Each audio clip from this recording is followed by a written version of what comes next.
Hello, everybody. My name is Natalie, and this is Nancy Drew Message in a Haunted Mansion that we're playing today.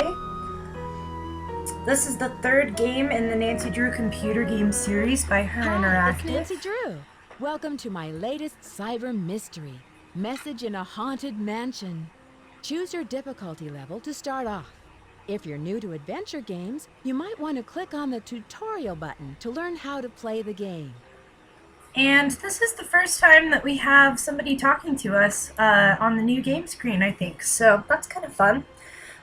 So Her Interactive has announced that they are releasing Mystery of the Seven Keys on May 7th. So I'm excited about that, hence this marathon of all the Nancy Drew games that I'm going to try to play before I play Mystery of the Seven Keys. So I'm going to play on Junior Detective, just because it's been a while since I played this one.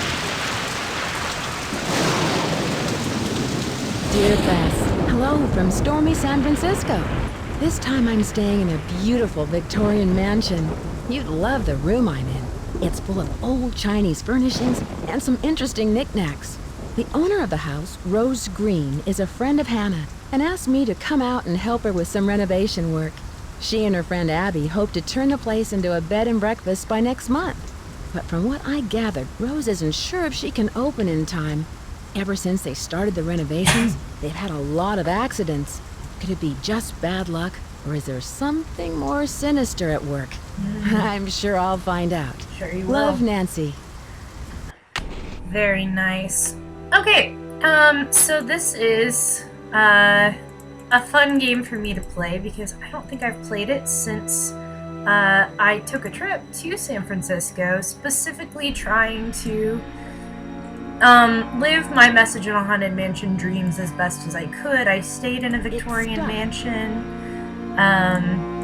and just tried to do things that were kind of related to this game. So this is fun. I stayed in a room that looked a lot like this. So anyway, excuse me, everyone.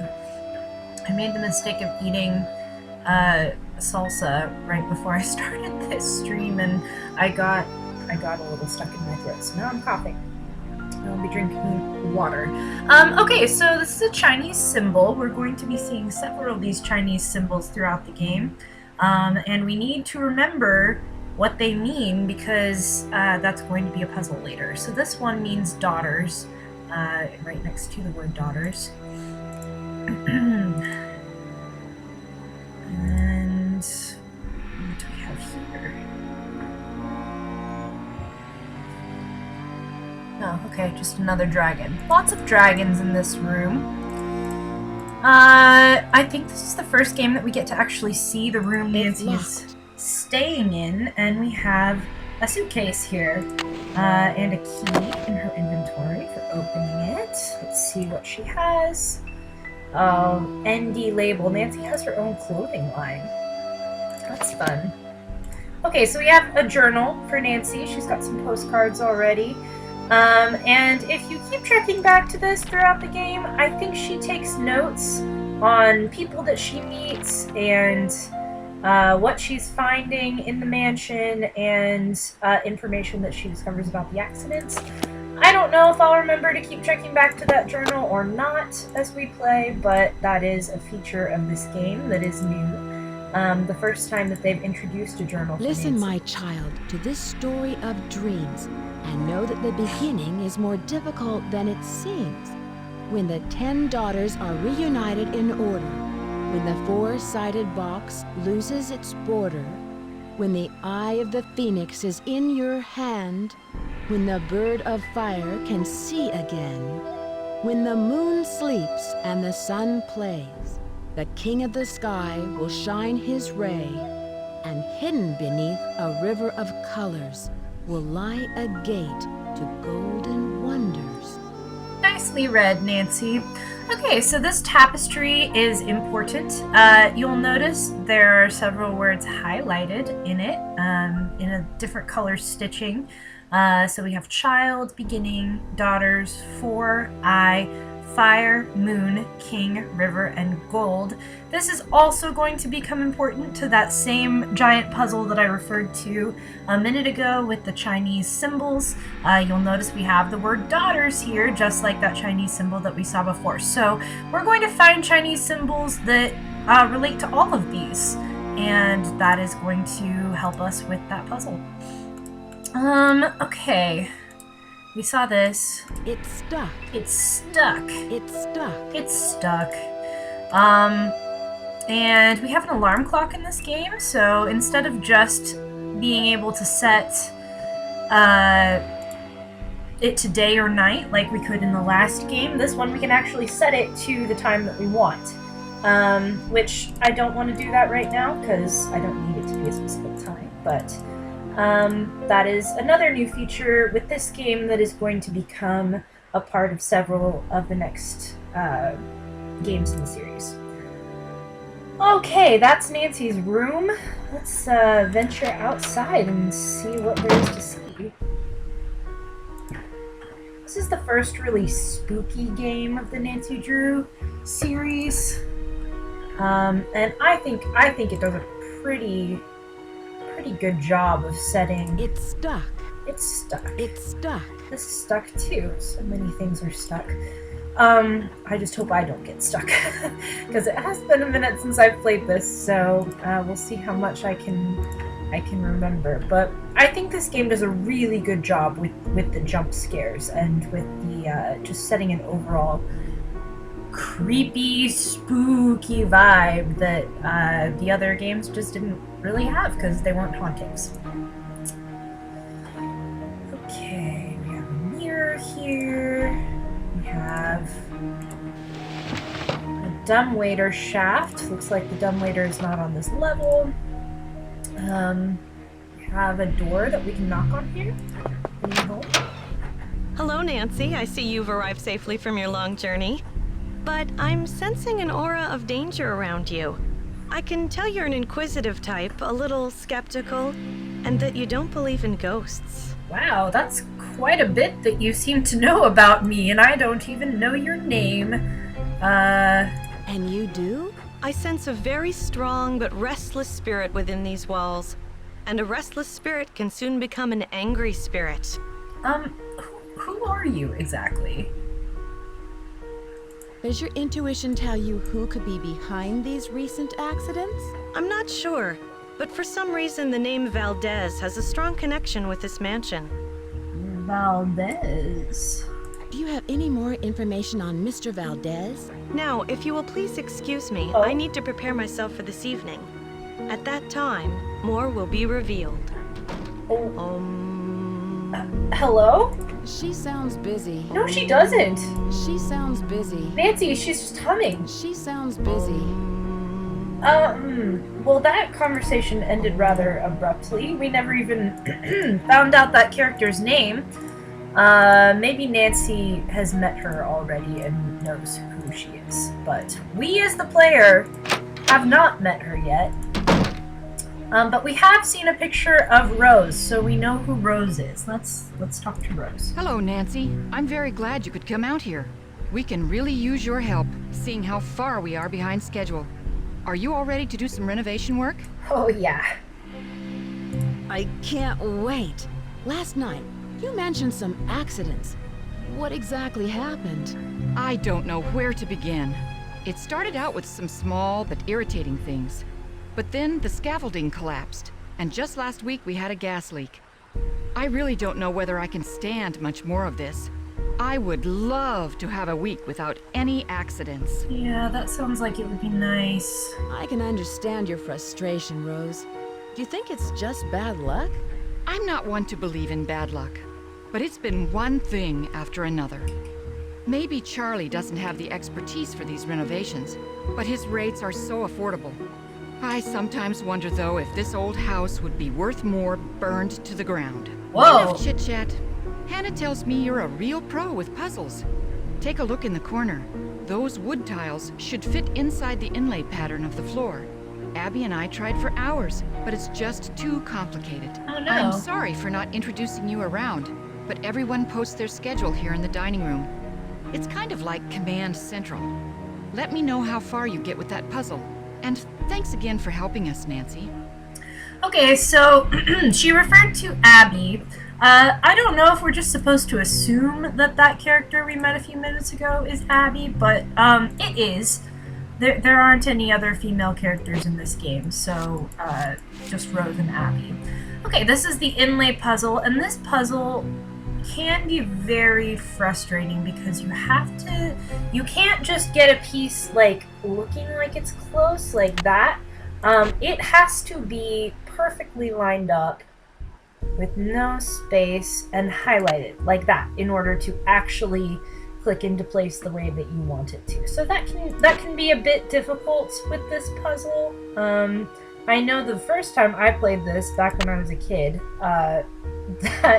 that really threw me off. I got really stuck playing this game because of that mechanic of the game. But now that I know that the pieces have to be highlighted, it's a little bit easier, but it can take a while to get the pieces lined up perfectly. There's probably a couple of solutions for this, I think. Maybe not. But for the most part,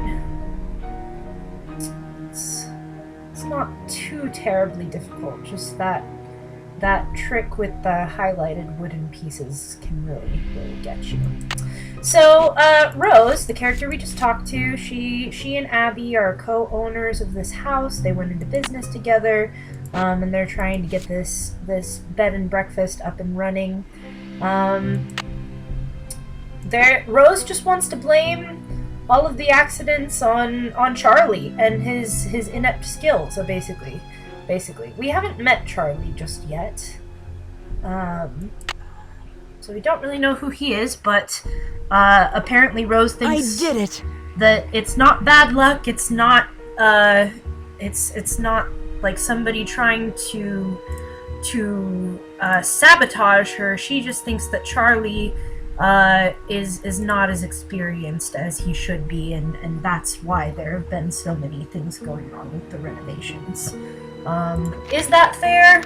I don't know. We haven't met Charlie yet. Catnapping, which this is not an article about catnapping. This is an article about how to build a bed for your cat? I don't know. I don't understand why that's called catnapping. This is a magazine. You'll love the drama this 4-poster bed brings to your bedroom. Is it even for a cat, or is it just a normal bed? Why is the article called catnapping? I'm so confused. Where's the cat? I don't know. How do I close this magazine? Am I trapped here forever? Oh, like that. Okay, great. Cool. This is the dining room. And like Rose said, everybody posts their schedule here. So this is how we know when different characters are going to be around. That's very helpful because we might want to snoop in their area when they're not here, and we also would like to know when they are here so that we can talk to them sometimes. So we've met Abby, we need to meet Charlie and Lewis still. And what's in this drawer? What have we here? Asian Pacific Fire Insurance Company. Ah, so here's another one of those Chinese symbols. When the bird of fire can see again. And Nancy made the connection here for us between that tapestry that we looked at and this symbol. But this stands for fire. And the line from the poem is when the bird of fire can see again. So we'll need to know that. Not sure if we have to click on every single symbol for Nancy to make the connection in order to solve that puzzle that's going to be at the end of the game. I don't know. But Rose has insured the mansion against fire for $1 million against fire or earthquake damage. So the policy lists her as the sole benefactor. So I guess Abby is not legally a benefactor in case of fire or earthquake. Interesting. That's a lot of money. That is a lot of money. 1 million big ones. And what else do we have here? Oh yes. We are renovating, so here are renovation things. Okay, hey Rose. How's that inlay puzzle coming along? Hey, I actually finished it. Apparently I can lie to you about that, but I'm not going to. I finished it! Wonderful! But now I've got something else for you. I set up a ladder upstairs so you can chip off the broken tiles on the hallway ceiling. You'll need to look around for a chisel or paint scraper for the job. I'm not sure where Charlie keeps them. Okay, I can do that. How did you meet Abby? She was the drama coach back in River Heights, and we worked on a couple of plays together. My bid on this house was too low, so she pitched in her savings to help me get the place. If it weren't for Abby, I couldn't have afforded this place. I wonder... I mean... Theater teachers don't exactly make a lot of money, so... I wonder where Abby got her savings from in order to be able to buy a mansion with Rose. I guess, I mean, they both contributed, and... I don't know.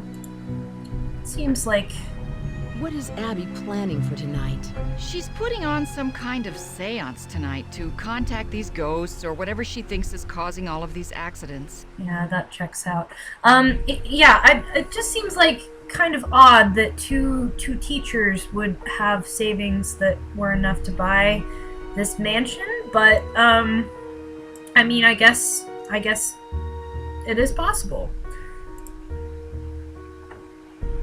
I can see you're busy. I'll let you go. Take care. Especially if they poured all of their life savings into this endeavor. Also, it very much checks out that Abby was a drama coach. Anything to do with theater, like it kind of makes sense with what we know about her so far. She seems like a very The dramatic rope is person. cut. The rope is cut? Well, I can see that, Nancy. Thank you for telling me. I need to go to... the creepy basement. Yes. Oh, and there's Charlie. We'll talk to him in a second. It's stuck. It's stuck. It's stuck. It's stuck. Nancy says a lot of kind of iconic things in this game regarding things being stuck.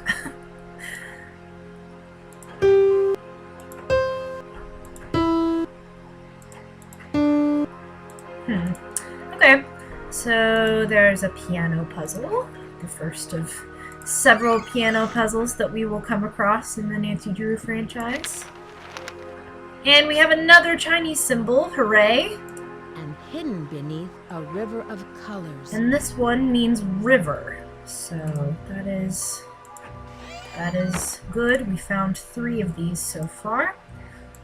What else do we have down here? Oh, I love this newspaper article so much. Scandal, horror, outrage. Citing the increased popularity of stage reviews and decreased charitable contributions, the Ladies Protection Society has announced a shocking new strategy for raising much-needed funds for the benefit of widows and orphans in our region. No longer will the good ladies of our society hold garden parties, afternoon teas, or cakewalks to solicit contributions. Instead, these proper wives, daughters, and mothers will act on stage like common troubadours in several popular plays in order to raise money for their good works. As decent gentlemen, we should not allow the fair sex to denigrate themselves to this level of vulgarity. Women belong in the home, not upon the stage. Editor. What is this editor's name? Do we get to know? Nope, it looks like it's just editor. I find this article very entertaining. I think it's funny. I work in theater myself, very much supportive of women on the stage, but I just think that that's a funny article. So, yeah. This is the basement. What else do we have down here? Yes, someone in the comments says that some of us do theater and garden parties. Indeed. Women can do both, in fact. Oh, are these the Full House houses? The painted ladies? Is that what they're called? I think this is like a famous row of Victorian mansions in San Francisco. I'm not sure. It looks like it might be them. Let's see. The Bay Area has experienced an increase in the number of registered bed and breakfasts. More and more travelers visit our city looking for a personal lodging experience. With increased interest in B&Bs comes increased competition. We've actually seen a decline in business, says the owner of one. Nearly everyone with a Victorian-style home seems to have jumped on the bandwagon. Many are marketed towards specific clientele. The Dark Shadows Inn offers her clients a mystery dinner show. That sounds fun. It's very popular and profitable when a B&B distinguishes itself from the rest of the pack. Historical importance or a legend attached are definitely the most popular. Very interesting. So that's a relevant article to us since we have a Victorian mansion that we're trying to turn into a bed and breakfast. And here we have famous non-alcoholic drinks and how to mix them. I really want to try to make some of these. I've never actually made any of them, mostly because they require like 15 oranges, and they're intended to make like enough for a crowd. 24 servings, 20 servings. I have not had cause to make that much of said non-alcoholic beverages for a crowd, but I would really like to do that someday. I really like this bar. It's very pretty. The whole like idea of a saloon renovated in the basement, I think, is just a really, really fun concept. All right, let's talk to Charlie, since we've found him at last. Hi, you must be Nancy. My name's Charlie. Hi, Charlie. So Charlie is kind of special because his voice is the same voice actor that will play Ned for the rest of the series after this. So this is the first game that we see him in. He played Charlie before he played Ned, and that just makes him kind of fun. Let's see. What do we want to talk to Charlie about? There have been accidents. Rose told me that there have been a lot of accidents lately. What do you think is causing them? I have no idea. People are blaming me, but it's not my fault. I know what I'm doing. I know how to do this work. Okay. Listen, Nancy, I really need to get back to work. Oh. I'm repairing some floorboards, so be careful walking around. Rose was looking for you earlier. Maybe she has something for you to do. See ya. Oh, but Charlie, I wanted to talk to you. Well, yeah, I already talked to Rose about what she wants me to do. She wants me to go scrape that ceiling, but I need a paint scraper. Hey, Nancy, I really need to finish this up. Sorry. I guess you're not going to be the one to lend it. I should wait until he leaves. Oh, okay. I will wait until he leaves then. Great. Let's see. This is a beautiful door. I love the stained glass and the wood. It's very nice. And I love that stained glass too. This is just such a pretty room, pretty mansion. Okay. So I don't know if it will trigger, but there is a jump scare if you look at these chairs. Sometimes you can see one of the cushions rising, so I'll click on it until we see that. But I just want to prepare you to look for it in advance before I click on it because it is easy to miss. So let's see if we can see it.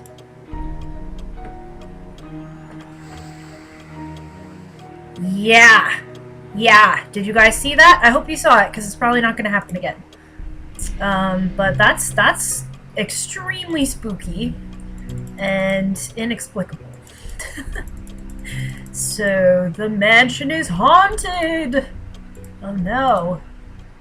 There's a paint scraper. That's what we need. Let's see. We have these cool banister birds with gems for eyes. This one is missing an eye, though. It's missing an eye. It is indeed, Nancy. So that's interesting. Let's see what's in here. Okay, so we have the parlor. There's a fireplace. Box. We've got some subscribers from 1894. Interesting. These look like some historical papers. Maxwell, Metzger, and Moss. Let's see, in 1906. Dear Sir, we're pleased to announce that your bid for the auction property located at 4653 California Lane, that's where we are, has been accepted. Yay! Fee simple estate interests have now been transferred through the charitable trust set up by the property's grantor for the benefit of Ladies Protection and Relief Society. Hey, that's what we were reading about with the scandal, outrage, horror of women being on the stage. Faithfully yours, G. Metzger. Okay, cool. So those are some papers. What else have we got? Ooh, it's a pretty cabinet. I love like the Victorian style. It's good to know it's here. It is good to know it's here. It's always good to know where your fire extinguishers are. What a pretty desk. I love it. Love the furniture. And here's a phone. We can call people. We're not going to call people right now, but we will later. And we have a drawer over here. Let's see. Dear Hugh, I'm doing great. How are you? Yes, the rumors are true. I bought myself a Victorian mansion. It's what? What does that say? Fancy? It's funny. It's funny you should mention Abby. She's actually the one who decided to go in on this venture with me. We're still in the process of restoring the place. It's a lot of fun, but also a lot of hard work. We're beginning to get a little worried that we'll fall behind schedule if we're not careful. Sorry, this handwriting is kind of hard to read. There have been several accidents lately that have interfered with our work.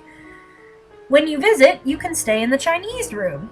We've just bought some new furniture for the room. We're just waiting for the wallpaper to dry before we move everything in. With all of the distractions and the schedule, by the time I finish writing this letter, I'm sure we will have completed the renovations altogether. I'll try to get it into the mail before... And that's where the letter stops. She didn't even finish the sentence. Okay. I think that letter is a response to this letter that she received. Dear Rose, how are you doing? I haven't gotten messages from you in some time. I hope life is treating you well. Last I heard of, you were in the middle of planning some sort of crazy scheme to buy an old Victorian mansion. So, whatever became of that? Did you buy it? Now, how can you afford to do something like that? Who did you find as a partner to help lead this plan?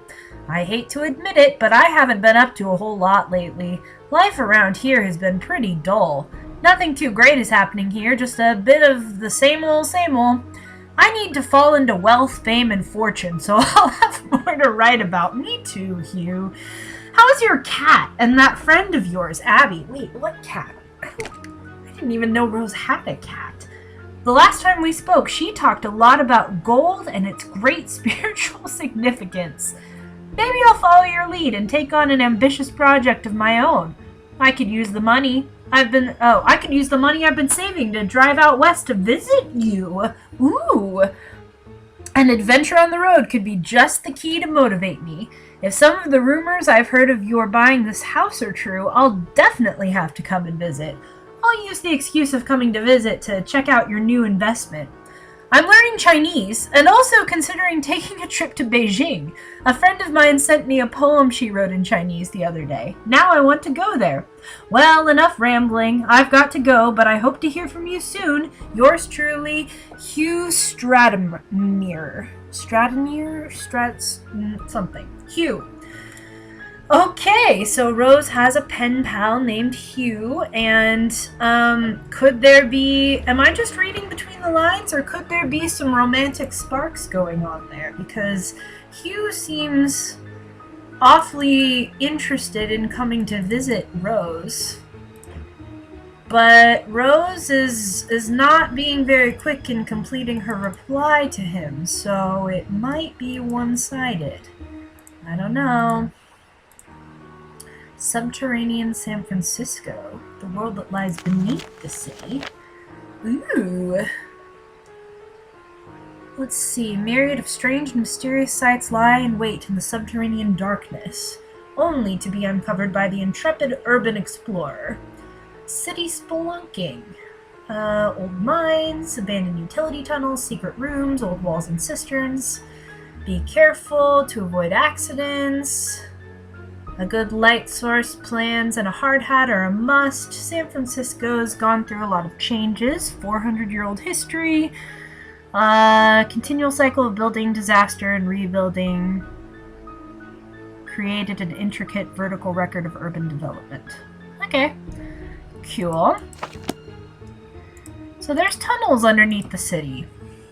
That's neat.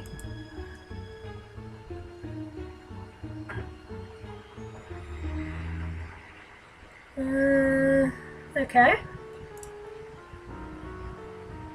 Can I... Oh, I see. Ah! Oh, that one gets me. Creepy noise and mysterious breeze. I don't like that jump scare. Okay, so that's the parlor. What's in here? There's a lot to read in this game. Yeah. So this is the library. It won't fit. What? Oh, okay. There's some missing tiles. It's stuck. Another thing is stuck. There's so many things that are stuck in this game. And yes, in case we hadn't read enough, now we are in the library where there are books galore. Let's see, Lizzie Applegate, well loved by San Franciscans both for her cultural and humanitarian contributions. She was a talented actress and songwriter who began her career entertaining miners at local gold camps. In 1880, Lizzie wrote and starred in tremendously successful play The Bandit's Treasure. Cast included Norma Desmond, Lenore Ghost, and Pam Dury. This initial success was followed by a string of other hits, including The Riddle of the Chinese Box, The Fire in the Phoenix Eye, and Rainbow's Gold. And there's a picture of her. Cool. Sounds like a super interesting lady. I like her. We've got a game going on over here. A game of Mahjong, it looks like. Mahjong tiles. When the four-sided box loses its border. Okay, so this is another Chinese symbol, and it means 4. So we are making progress on our list of Chinese symbols to collect. Let's see, what's this book? The History of the Piano by someone named Melody. That's a music joke. Okay, this is just in case you don't know anything about musical notes, that'll help you with a puzzle related to the piano that we saw in the saloon downstairs. Oh, and here's one of those tiles that goes in the fireplace. It was not hidden very far away at all. So it looks like 1 down, 3 to go. And here's another book. Ooh, and we have a phoenix, also known as the firebird. This mythical giant bird occurs in the legends of many cultures, including Chinese, Arabic, and American Indian. Every 50 years, the bird builds a great nest and sets it on fire to rise forth from its ashes. They don't actually call it a phoenix here. They do down here. But, yeah, that is an interesting bird. Kind of looks like the birds that are on the banisters. Oh, and there's a guy just sitting here. Hey, dude. I've ignored you long enough already. I'm just gonna finish my circuit of the room real quick before I go talk to him. What have we got here? More books. Can I not read any of them? Oh, wait. there. The theory of music level 1. Is this more to do with... Okay, yes, and here is more help for musical knowledge if you don't know much about how music notation works. Okay, so I have one of these. It won't fit. But it does fit there. Great. So we've got a couple more tiles to find. Okay, now that I've seen the whole library, let's talk to our final character in this game. We've met Abby, we've met Charlie, and we've met Rose, so this must be Lewis. Hello. I was so wrapped up in my book, I didn't hear you come in. My name is Lewis Chandler. That's fair, dude. I also get pretty invested in what I'm reading. I have been in here for quite a while, though. So I hope I didn't startle you too much. I didn't mean to startle you. I'm Nancy Drew. I came out to help Rose and Abby with the renovations. Yes, well, I'm very glad you're here. Well, thank you. Are you researching the history of this house? Actually, I'm a bit in the dark about this particular property. However, as far as Victorian mansions go, I don't see anything remarkable about this one. Really? That's kind of a rude thing to say. It seems pretty nice to me. Abby thinks the mansion is haunted. Does she? There have been documented cases of hauntings in older mansions. And I might add, not all of the hauntings were by friendly spirits. You might add that. Do you think a ghost is causing these accidents? Accidents? I know Rose has mentioned some inconveniences like that wall covering and the light supplies, but I would hardly call those accidents. I'm sorry, but I'm quite busy at the moment, and although I'd like to talk, I really don't have the time. Please, excuse me. Man, everybody just really loves to end conversations early with me. It's just like in Secrets Can Kill. I'm sorry, but I really must finish my work. Perhaps Abby can assist you. Good day. At least most of the conversations in Stay Tuned for Danger, like you ended, it wasn't just all of the characters being like, okay, I'm done talking to you. Oh? Hello? Is that the phone? Ah! Oh, that was weird. Okay, well, since we're at the phone anyway, let's call someone. Let's call Emily.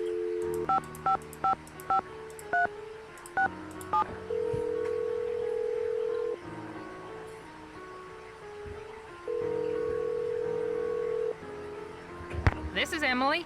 Hi, Emily. It's Nancy Drew. Nancy Drew? I haven't heard from you in ages. How's Hannah in River Heights? You're not in San Francisco, are you, my dear? Oh, I am, actually. Actually, I am. I'm helping one of Hannah's friends, Rose Green, renovate this wonderful old Victorian mansion. She wants to open up a bed and breakfast. Seems to be the trend these days. I'll bet you're staying in the Haight-Ashbury district. Yeah, maybe. No idea, actually. I'm not sure. The place is located on California Lane. 4653, I think is the number. You know, you're lucky you caught me at home. I've been traveling most of these days, but after that crazy tour of Egypt. By the way, riding a camel is not as easy as it looks. No, it's not. My editor gave me an assignment right here in town. It'll be on the Dragons of San Francisco. Yeah, I've also had the privilege of riding a camel recently, not in Egypt, but in Israel, and it is not as easy as it looks, especially getting down, because you don't really realize how tall a camel is until you're sitting on its back and it dips forward to sit down, and you're you're like sitting 9 feet up in the air, just like dipping forward with the camel. It's quite an experience. Not a very comfortable experience, but it's kind of cool. Hope you won't be riding dragons, Emily. Hello. Oh, no. I hope you won't be riding them. What were you doing in Egypt? Oh, you know, the usual. Pyramids, bazaars, the Sphinx. Oh yeah. But what are you up to, Nancy? Why'd you call? Is there anything I can help you out with? Nancy, maybe you'll make it to Egypt someday and do the pyramids and bazaars and the Sphinx, or, you know, at least one of those things. Or maybe you'll make it to Egypt and you won't do any of those things. I guess we'll see. Do I want to talk to her about anything? We'll just talk to her about stuff. Can you tell me about the Chinese writing system? I seem to come across a lot of Chinese symbols. Oh, it doesn't surprise me. The Chinese have been an important part of San Francisco history for over 100 years. The symbols are called Hanzi, and each one represents a particular thing, or an idea, or an action. You find them all over on business cards, takeout cartons, artwork. Yup, I've been finding them all over the place. Haven't even left the house. I found some old papers in the house, plus a page from a phone directory dated 1894. Oh, that sounds valuable. It's hard to find old documents like that before 1906. Oh, interesting. Have you heard of an antique dealer named Louis Chandler? Nope, never heard of him. Nancy, who just, like, knows antique dealers?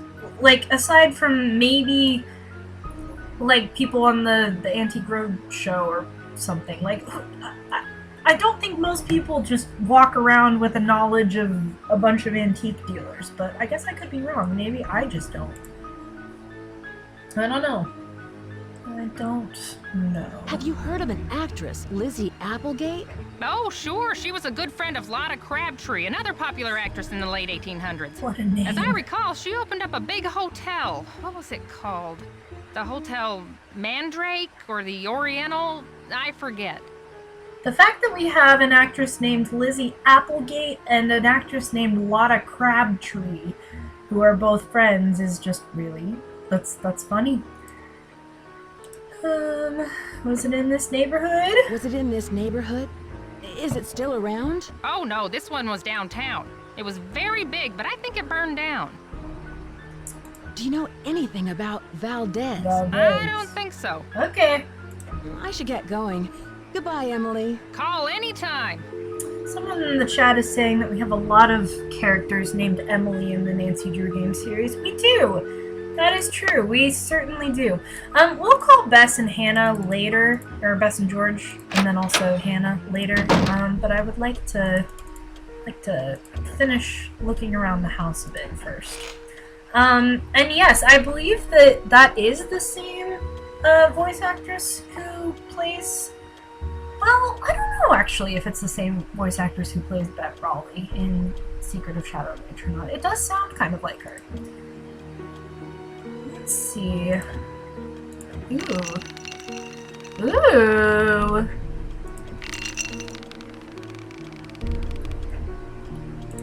Whoops! Oh, oops. Totally what? didn't mean to do that. I unhooked the chandelier and it crashed to the floor. I can't believe it. No wonder Rose asked you to leave. I don't Wait. know what got into me. No! Sounds like you really goofed up. Oh, Just no. don't vandalize the next house you stay in, okay? Especially if it's ours. Oh, I got kicked off the case. What a shame. Okay, fine, I won't do that again. For now. And this is a puzzle. I don't think you're supposed to solve it right now, necessarily, because we don't really know what's supposed to go there. So I'll wait until we know. You can solve it now, but I will wait until we actually know what we're supposed to put there. Okay, so this is the project that Rose wanted us to do next, and we revealed a hidden door It's locked. underneath that wallpaper that was stained. That's convenient that the stain happened right all around where the hidden door was supposed to be. But it's locked, so we can't get in there right now. We'll have to try again later. Okay, hey Rose! I did the thing you asked me to do. How are the tiles coming along? Oh, they're done. I love that you can just lie to her and say that you're not actually done with something that you definitely are done with. I don't I'm really all know why. finished, but you should know what I found. I'm sure it's very interesting.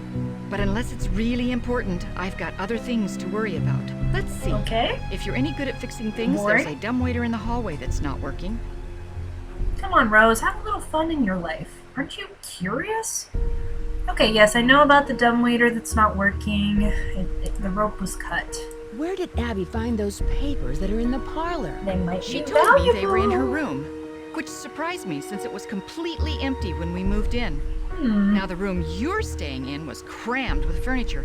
I think most of it was original with the house. Interesting. How did you find Charlie? How He did you just find showed up one day. Charlie? It was really odd. I remember Abby and I were in the basement talking about hiring someone to help us. 20 minutes later, the doorbell rang and there stood Charlie, looking for work. Wow.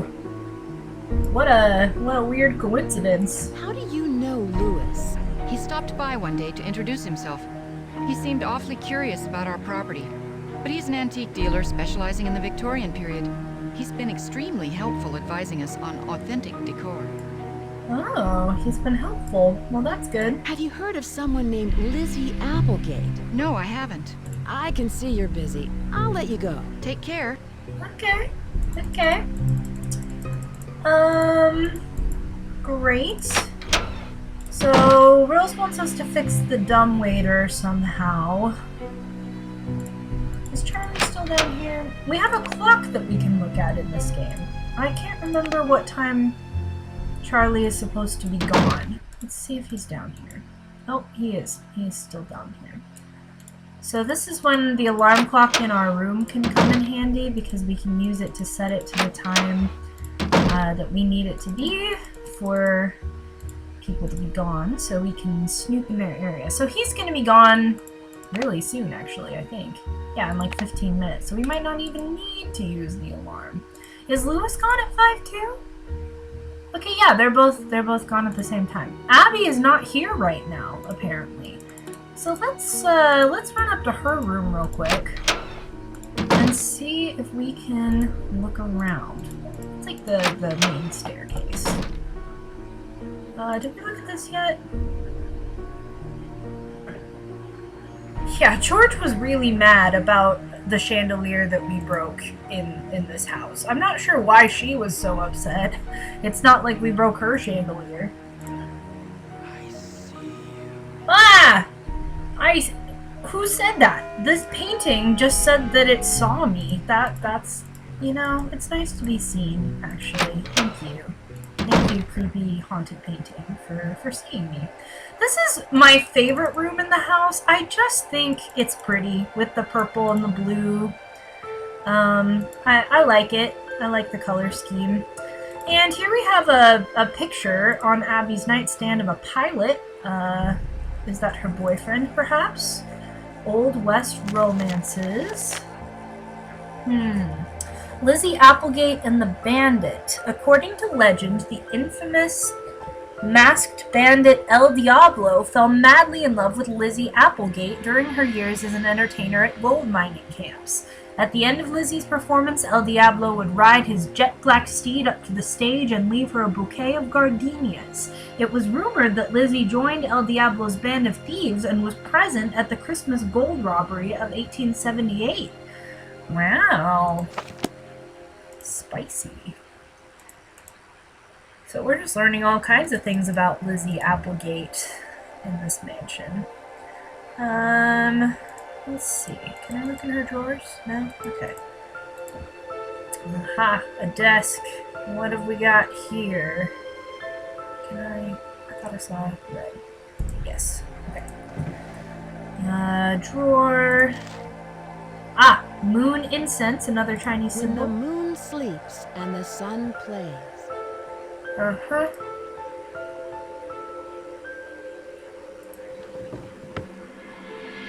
Let's see. Fortune telling for business popularity by Her Interactive. I didn't know Her Interactive published books.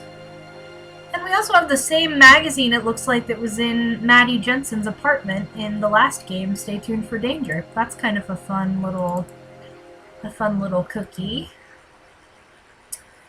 More books. There are a lot of books in this game. The Zodiac and You by Mercury Day. Ah! Ah, the Chinese tradition. So these are all the animals of the Chinese zodiac or horoscope. I don't know much about the terminology, but or is it the Chinese New Year? I don't know. Is it all the same thing? Also, we have a picture here, and remember that mirror in the hallway? It looks like that mirror is actually a two-way mirror, so Abby has been spying on us through the mirror, because she can see through it like a window. That's super creepy, Abby. Huh. And we have a tambourine that we can play. That's fun. Mastering the art of illusion. Ooh. Let's see. I am the Spider Lady. Madame Ariadne? I don't know how to say that. The best illusions were those that were created over a period of time or anticipated by the audience. As an illusionist, you must be aware of the influence that you have on the audience's perception of the events you create. Establish an aura of intrigue and mystery about yourself. Try to plant the seeds of illusion in the perceiver's mind. Remember, illusions are about control, and you must always strive to maintain this control. Sounds like Abby might be playing with our minds. Yeah. Okay. We have a box. Something's missing here. Something's missing here, apparently. And Nancy knows that. I don't know how. Can I not look at her tape recorder? I guess I can't. Something's missing Something's also missing there. Okay, so there's more that we can see in Abby's room, but it sounds like we're going to have to come back. Because I guess the game hasn't triggered that yet, so we won't be able to see it. Okay. Well, let's... Should be past 5 by now. Yes, it is. Okay, let's go down. Ah! Hello? There was a shadow that just crossed the door, but there's nobody here. Oh, that's creepy. Okay, good. Charlie's gone, so we can snoop in the basement now. Because apparently Nancy was afraid of what Charlie would think if we walked over to this side of the room. So we have an opening underneath this table. It's hollow. Very interesting. Here's Charlie's toolbox. Can we take anything from it? Yes, we can. We can steal a screwdriver. That's very useful, I'm sure. And It's stuck. Another thing that is stuck, this grate inside the fireplace is stuck. And let's take a closer look at this old cash register. That's fun. Did I hit it? There we go. Oh, there's a spider web in here. And then also a little old key. Looks like an antique key. Very fun. I bet that unlocks something cool. Uh-oh. I can't move. Okay. Wait. How do I... There we go. Okay. Great. Let's... Ah! Somebody slammed the door on me! Oh. Why did they do this to me? Okay. Let's go see if this key unlocks that trap door that we found.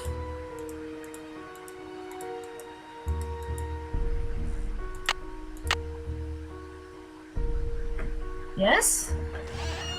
Yeah! Excellent. Okay. People in the comments are telling me that it is called the Chinese Zodiac, so thank you people in the chat. And also, I can't remember if I said this before, someone was saying that it is in fact the voice of Bet Raleigh in Secret of Shadow Ranch, who plays Emily in this game. I'm not really sure who Emily is or how Nancy knows her, but she's a character that we can talk to. She pushed her auburn hair back behind her ear and continued the arduous work. Each pile of dirt seemed heavier than the last, and the damp night air was stifling. Somewhere in the distance, a clock struck midnight. Oh wow, the drama. Suddenly, the sound of metal hitting metal resounded from the bottom of the pit. Carolyn dropped to her knees and quickly dug around the dull metallic chest. Soon the lid was uncovered, and she pried its lock open with her crowbar. Her eyes flashed as she saw the chest's contents. 1,000 pieces of gold glinted in the soft moonlight. "Captain Stubing's treasure!" the young heroine cried. "And soon it will be mine! Ha ha ha!" A gruff voice interrupted from above before she could react. Carolyn saw the backside of the shovel for a split second and then darkness. I read that wrong. Before she could react, Carolyn saw the backside of the shovel for a split second and then darkness. When she awoke, she could hear the faint clink of gold pieces hitting one another. She struggled to stand up, but found both her hands and feet tied together. She slowly moved her hand to her back pocket, but found that her penknife was gone. "Looking for this?" Mr. Niles grinned, standing over her with the knife in his hand. "I know how clever you are, and took the liberty to remove the contents of your pocket. Please excuse the liberties I have taken." "I'll do no such thing, you villain! That treasure belongs to the Stubing family, and you know it." The Mysterious Storybook. Okay, so that's fun. That's just a little short story. And I think it's supposed to be a hint that a crowbar can help you pry things open that might be locked or whatever. It's locked. Oh, that key does not unlock this desk, too. That's too bad. And we'll find out why we need that reminder in a minute. Hey, look, a crowbar. Oh, this journal, the handwriting is really hard to read, so I'm not going to try. But basically, it talks about, does it say her name? Well, it's a journal, and it talks about someone being hired to work at, like, he was working at a restaurant, and then a woman who was waiting, who he was waiting on, hired him to work in her, I think in her hotel, or her restaurant. That's basically the gist of it. And then there was a puzzle box that was shaped like a pyramid that that this person had as well. Ow! Creepy baby doll head. That seems unnecessary. Why is that here? And we're going to pick up this random iron, because you never know when something like that might come in handy. Good thinking, Nancy. Good thinking. Nice bottle collection. Those are pretty, those glass bottles. Okay, I think that's everything up here. I guess we're just not interested in anything else. Let's... Oh! Oh no! It's stuck. Ah! It's stuck. Oh no! Good thing we have a handy-dandy crowbar and that we just read a book about how to use it.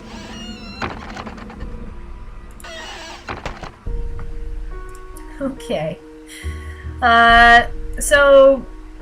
yeah, maybe a rope handle isn't the best way to create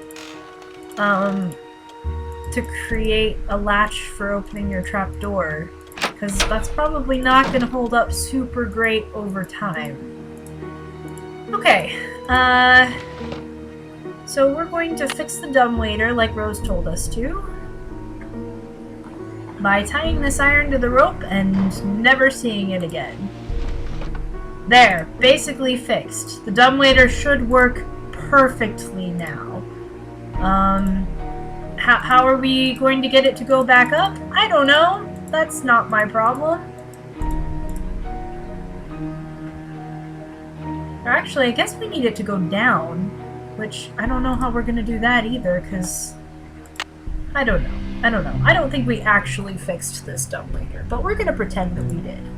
And we have another Chinese symbol. This one, I think, stands for When eye. the eye of the phoenix is in your hand. I'm glad that Nancy just memorized that entire poem and can quote lines from it at the ready after reading it once. That's pretty impressive. I did not I did not do that. I did not memorize the whole poem after reading it once. So we have 2 tiles now, and Lewis should also be gone. So we're gonna look around the library. Yeah, so we can look at his laptop in a minute. Actually, no, let's look at it now. We'll start by snooping in his desk. Okay, so we have a book on chess. Cool.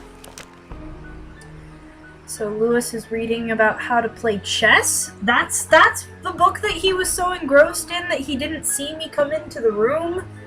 That doesn't seem to have anything to do with historical mansions. Remember when he said that he was so wrapped up in his work that he needed to not talk to me anymore because he was super busy? Yeah, he was reading about how to play chess. That's not your job, Lewis. Okay, so this is super fun. You can either remember your login name and password to get on your computer, or if you forget, instead of having to reset it or just being out of luck, you can play a maze game, and if you win the maze game, your computer will unlock and you can get into it. Pretty cool, huh? Super, super good security measures here. Yeah, good thinking. Okay, so we walked through a space that turns the lights on so that we can see better. That's good. I will try to solve this maze without cheating, but if I get super lost and stuck and can't find my way out, then I might cheat. Okay, let's see. Because there is... Yeah, a little tip when you're playing this. If you press the M button on your keyboard, it will show you a map and where you are on that map of the maze, and then it can help you find your way through. But I'm gonna try not to use that cheat. We'll see if I can get through it without that. Okay, looks like a new environment. That's hopefully a good sign. We're out in the garden.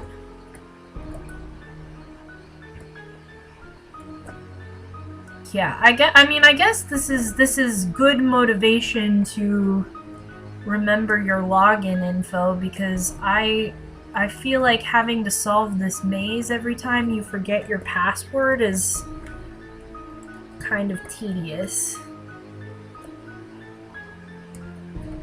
And maybe that is actually a good security member, because maybe the hacker who's trying to hack into your computer will get so bored or puzzled by this maze that they'll just give up and they won't try to hack you anymore. Unluckily for Lewis, Nancy is not easily deterred by puzzles. Is that it? Is that the end? Oh no, this is just like a random pool? No? It froze? Oh, that is the end. Very good. Very good. We made it. Okay, so we successfully hacked into Lewis's computer. And let's see. San Francisco City Guide, 1888, hotels, Cyan Palace, Pomodoro, Golden Gardenia Hotel. Wait, 4653 California Lane. That's this address. So this mansion in 1888 was called the Golden Gardenia Hotel. Or at least whatever was here was. Interesting. Okay, and luckily we don't have to do that puzzle again.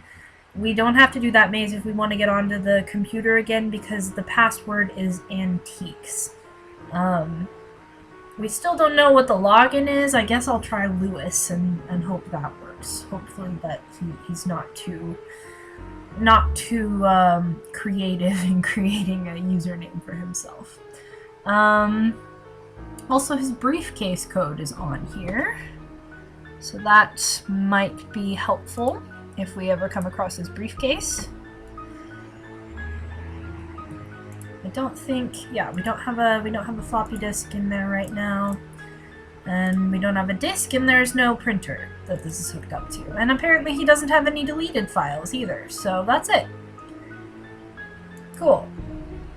Yeah, let's try Lewis for the password. Yeah, that seemed to work. Antiques. Great! Now we know how to get onto Lewis's computer without having to play the maze game. Very helpful. Very useful piece of information. Okay, so that's Lewis's desk. Let's see what happens when we put all the tiles back on this fireplace. I bet Rose will be happy that we found them and made the fireplace look nice again. And what's this? We can pull the lever, and there's a secret passageway. Wow. Okay, well, it's not so much a secret passageway as it is a secret room. And there's this painting in here. Listen, my child, to this story of dreams. And we have another Chinese symbol, everybody. We have the one for child. Very helpful. There's a lantern. That's good. And what's this? A loose brick? Wait. Is this the painting hanging above the fireplace? Apparently, there are eye holes cut out into it, and you can see into the library. Good to know, in case we ever want to spy on someone. I hope nobody has been spying on us in the library. Alright, and you pull this lever, and it opens up the bookcase, and then you can get back out. Intriguing! Very good. Very good. Ah! Did you guys see the swan just move its head? That's not a normal thing for a wooden table to do. It's not a normal thing for a wooden table to do at all. Cool. Okay, let's call... I'm gonna save real quick before I make this phone call, because I have had a glitch in this game before, that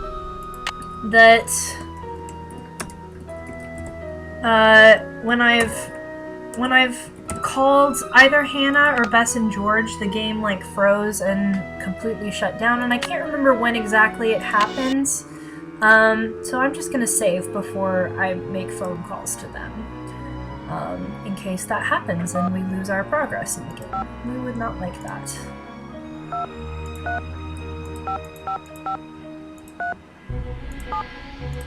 Okay, we'll call Hannah first.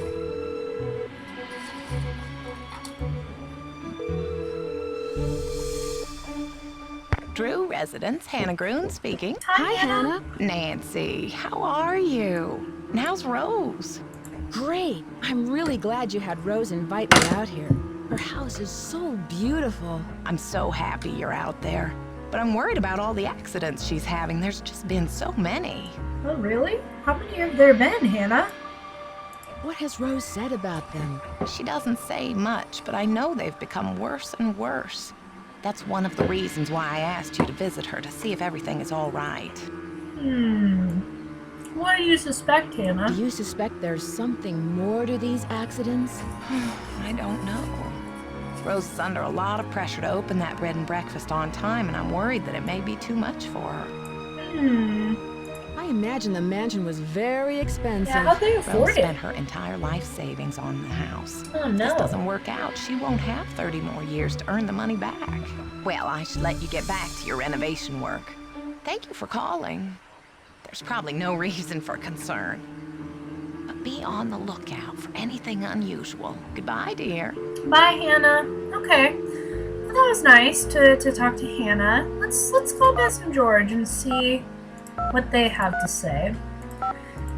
This is the only game in the series where you can actually talk to Hannah.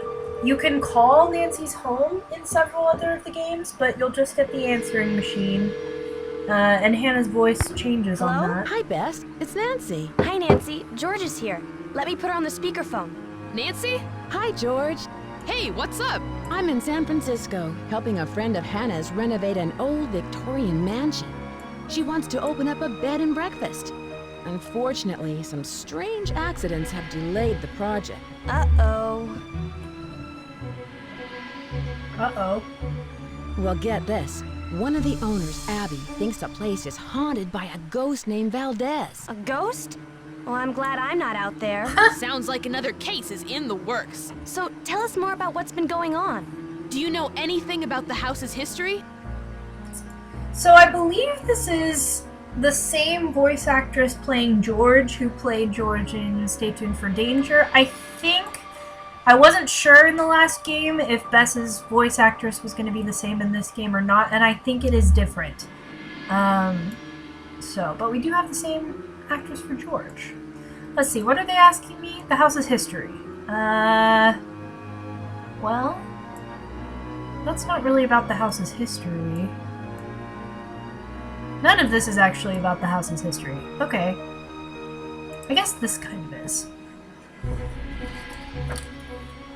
Rose is really lucky.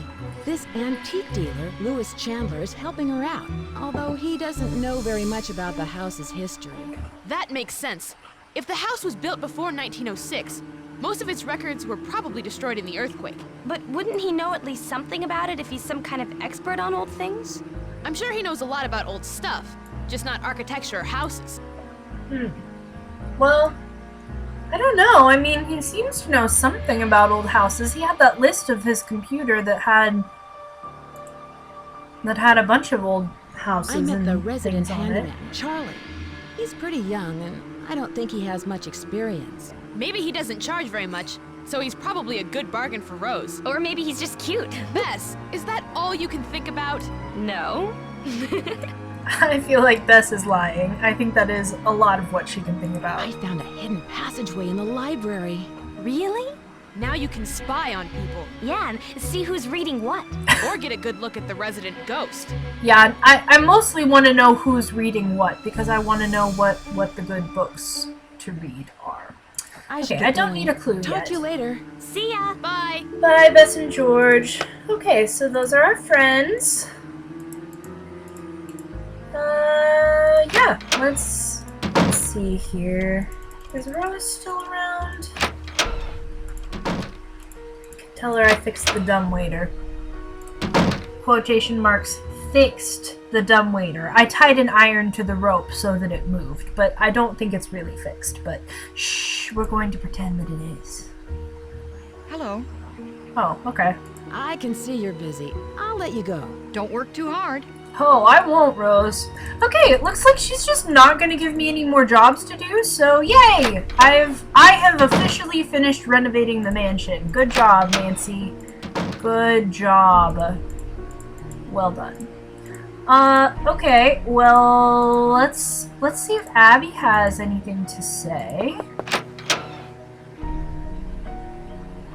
The spirits wish to speak to you, Nancy. Oh. Tonight, I will channel their energies to deliver a message.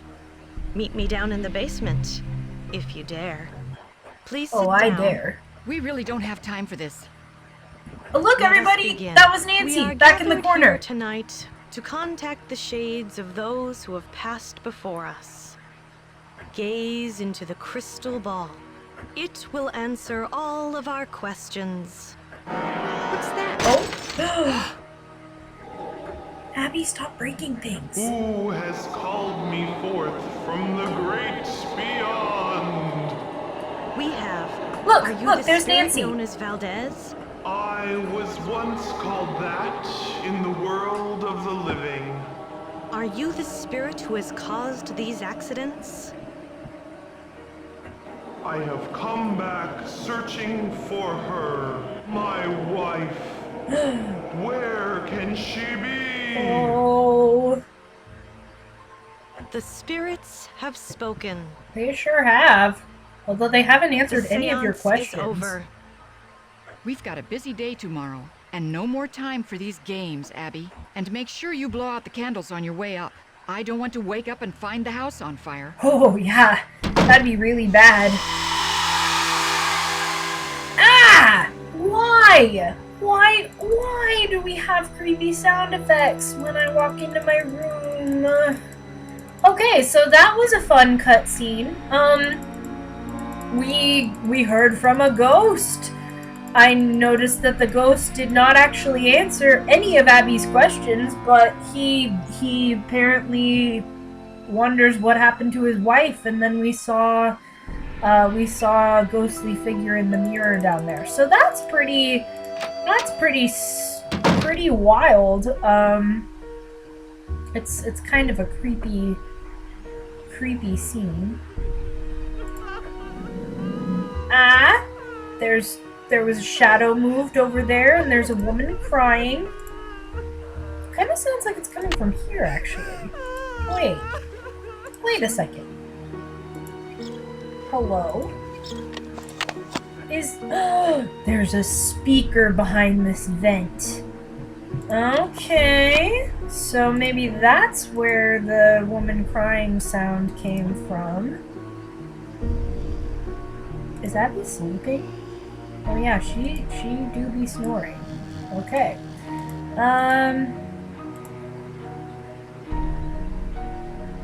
Okay. Let's go look at the basement. Oh man, that step gets me every time. Let's go look around and see, because it seems like maybe these hauntings are being staged since we found that speaker in the vent. So, remember this hollow place under the table? There's something in there now. Looks like we have a smoke machine, and we have some sort of like projector and a tape. So there's some kind of machinery in here. I wonder if the projector is what caused the woman walking on the mirror over here. Smoke and mirrors, quite literally. Oh, hey, this crowbar. I wonder if we can use our crowbar. It's stuck on this grate that's stuck over here.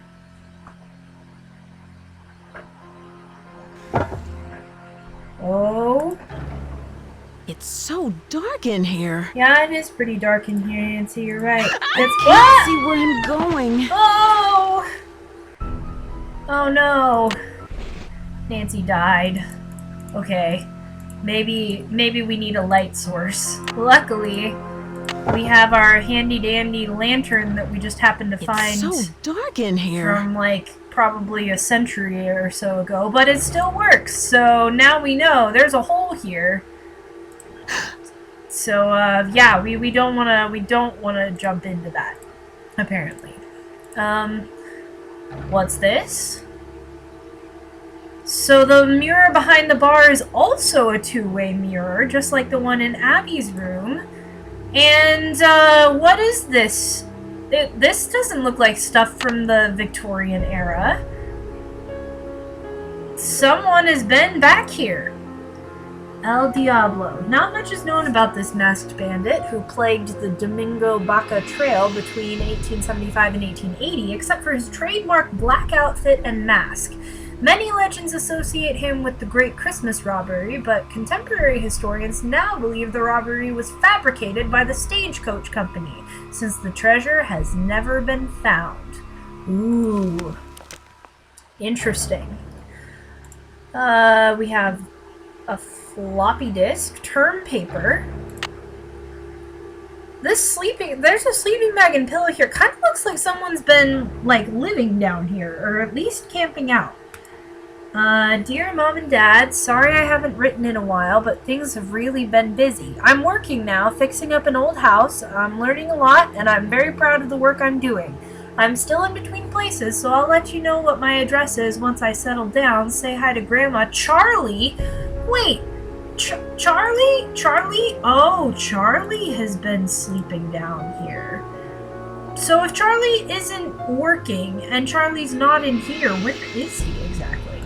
Also, it looks like we have another Chinese symbol, conveniently, on a Chinese takeout box. Great King. The king of the sky will shine his ray. Okay, so we've got to be pretty close to finding all of these Chinese symbols. How did Charlie find this place? Because it kind of looks like the only entrances are inside the house, unless you, like, climb up from that pit that we fell into earlier. So, anyway, looks like Charlie's been living here. And Rose is gone. Can we look at her stuff? To-do list. Pay bills, transfer money, order paint, measure windows, replace lost tiles on den fireplace. Hey, I did that! Don't even worry about it anymore, Rose. Refinish kitchen cabinets, sand and polish hardwood floors, oil door hinges, repair gutter, get estimate to fix roof, call chimney cleaner, repair dumbwaiter. Done. Yeah, it's totally fixed. For sure. Fix broken doorbell, add additional phone lines, order bulbs for yard. What's this? Homeowner's insurance. Total account line $1 million. Damage report. The following is a list of damages reported to the property located here. These incidents will be considered when assessing future biannual premiums due this account. Broken kitchen gas line, no structural damage. Burst water main in upstairs bedroom, minimal structure damage. Scaffolding collapse, no injuries. Vandalism damage to outside shrubbery. Stolen roofing materials. Huh. Okay. Well, that's not great. What's this? Homeowners Insurance Company, dear Ms. Green, we have received the accident reports that you've submitted and have summarized them below. That must be the other people we looked at. We are very concerned about the high number of incidents that you've experienced, and although we would not like to raise your insurance policy premiums, we must examine this option if these accidents continue. We're also delaying any payments until we can send our building inspector to examine your property to determine if there are any safety concerns with your renovation methods. Please call us to make an appointment. Oh, insurance companies. Chandler Interiors. Dear Rose, what a pleasure it was to meet you and Abby. As we have discussed, I am extremely interested in examining the collection of old books that came with the house.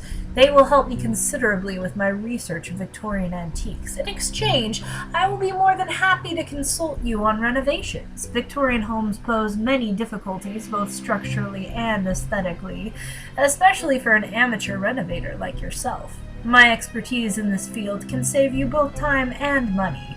I will come over tomorrow at noon to show you the roof tiles I found for you. I also found a good deal on scaffolding equipment. Lewis Chandler. Alright, so Lewis has offered to help out in exchange for time with books in the library. That seems fair. That seems like a fair exchange. Let's see if we can use Lewis's computer to look at this floppy disk we found down where Charlie has been living. Okay, antiques was the password.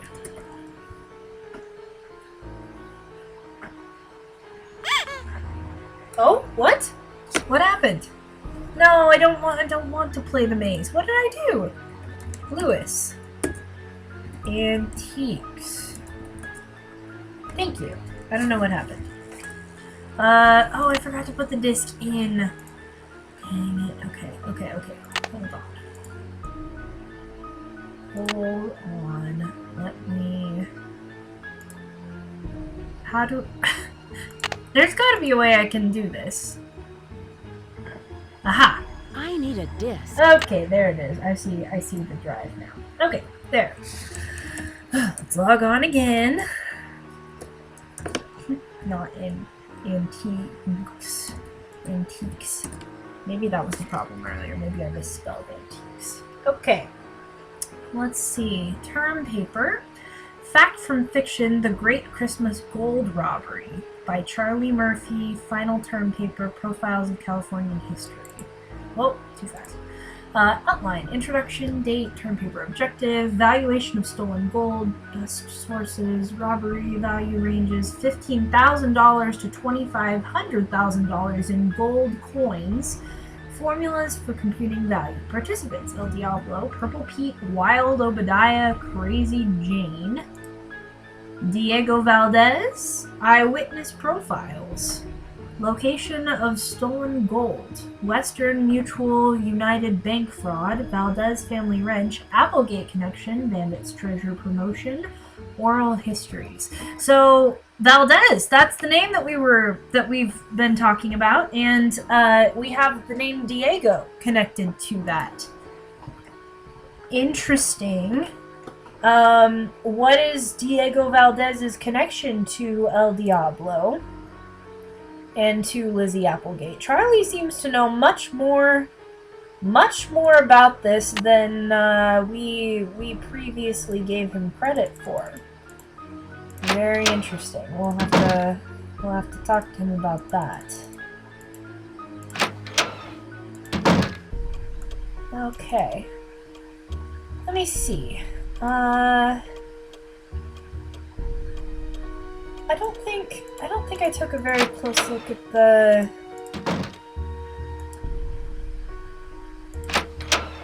Hang on a second. Oh! I know what I need to do next. I'm missing a key for that desk up in the secret attic. There's Abby snoring again. Oh, creepy moan. Probably coming from that hidden speaker that we found. I'm gonna click on When this the just 10 in daughters case. are reunited in order. Just in case Nancy herself needs to know that we found all of the symbols. Okay. Let me... Yeah. Okay, so here's another little hidden key. Not to be confused with the hidden key that gets us into the secret attic. But I think this key might be useful in the secret attic. So let's go back up there. We should be fine since we have our crowbar. Even though the handle up here is broke. I don't know why Nancy continues to close the trap door behind her. Seems like kind of a bad idea, considering we almost got stuck up here. Okay, but that was the key to the hidden desk. And we have a picture of Lizzie Applegate here. We also have... Let's see. This is hard to read. Dear Pin, that letter shall serve as an introduction from my faithful employee, Wing Tang, who's been in my service and head chef for over 10 years. It is with regret that I must discharge him, and were it not for the retirement of my establishment, I would still retain his services. Okay, so we have a reference letter from E. Valdez, proprietor of the Golden Gardenia. That's what this mansion used to be, according to that list on Lewis's computer. So, Valdez, we have the name Valdez again. Who is E. Valdez, though? I don't know. The Bandit's Treasure. I'll wait in Yerba Buena Town in a house high above the sea. So if you play this song, it's to the tune of Camptown. No, what's that called? Camptown Ladies Sing This Song, doo-da, doo-da. Camptown Races? Is that what the song is called? Anyway, these verses work to that tune. I don't know if that's ever made clear in the game, but you know that if you've read the book, I think. Which I liked this book. The game was a good adaptation of the book, but the book was a lot of fun. Is there more to this music than what I'm seeing? Is there? This is the tale of the bandits' loot and how it came to be. That golden dreams of blissful love soon failed you and me. Oh, my love, ride far and fast for me. I'll wait in your boat when I'm down in a house high above the sea. Wait, now that's how Susanna. Am I thinking the wrong song by Stephen Foster? Maybe I am. I don't know. Anyway, these notes are There's something hidden here. highlighted with a shaded circle. So it looks like we have B, E, G, A, G. B, E, G, A, G. Okay. So we'll go play those notes on the piano and see what happens. It is Camptown Races? Okay. Someone in the comments says it's Camptown Races. So I will believe them. The Bandit's Treasure. Ooh, this looks like a playbill from the Bandit's Treasure play that we read about that Lizzie Applegate put on. Very fun. Very fun. So there's a lot of connections between Lizzie Applegate and this house, which is intriguing. There.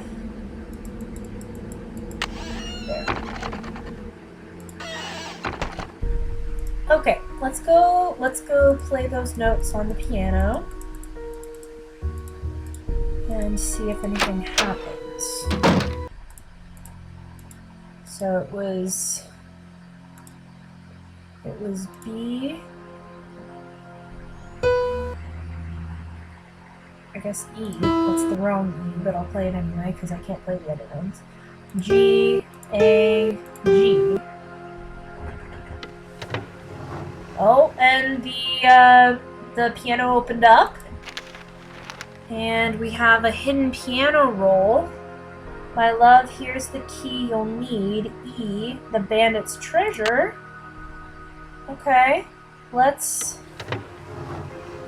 It looks like there are cuttings made in this piano roll. So I wonder what would happen if we put that over one of the papers that we found up there. Abby is still snoring away. It's locked. I love it. Okay.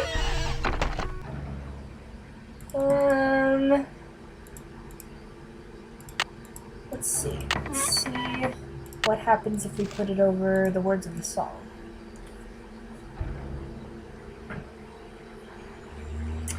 Find Diego on stairs. Okay.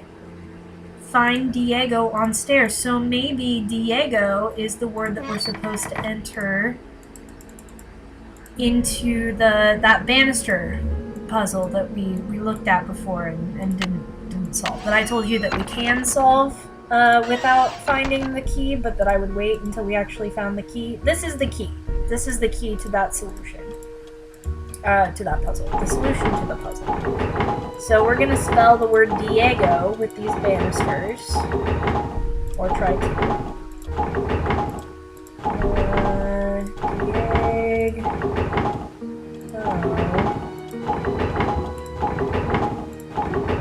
Okay, Diego.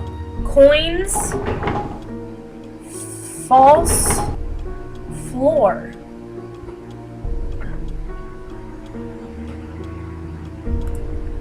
And we have a cool charm thingy and a secret hidden roll. Diego, I've waited so long for your return, but have kept our treasure true. Here is the tool you'll need to find it. May your rainbows never run out of luck. E.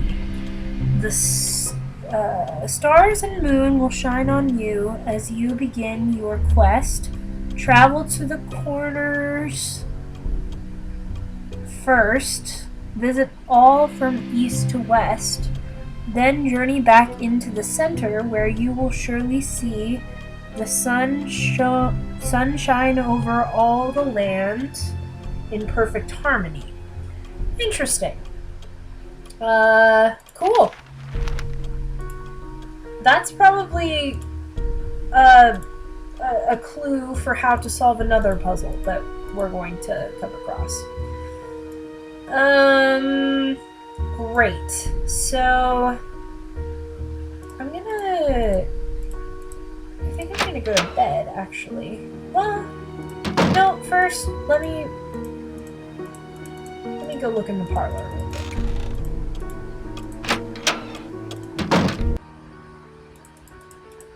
Okay, yeah. While we're here, let's call our friends. Just chat with them. And like I said, I'm gonna save each time before we do that because I don't want to accidentally lose all of our progress. And I have had the game glitch on me before. So let's call Hannah.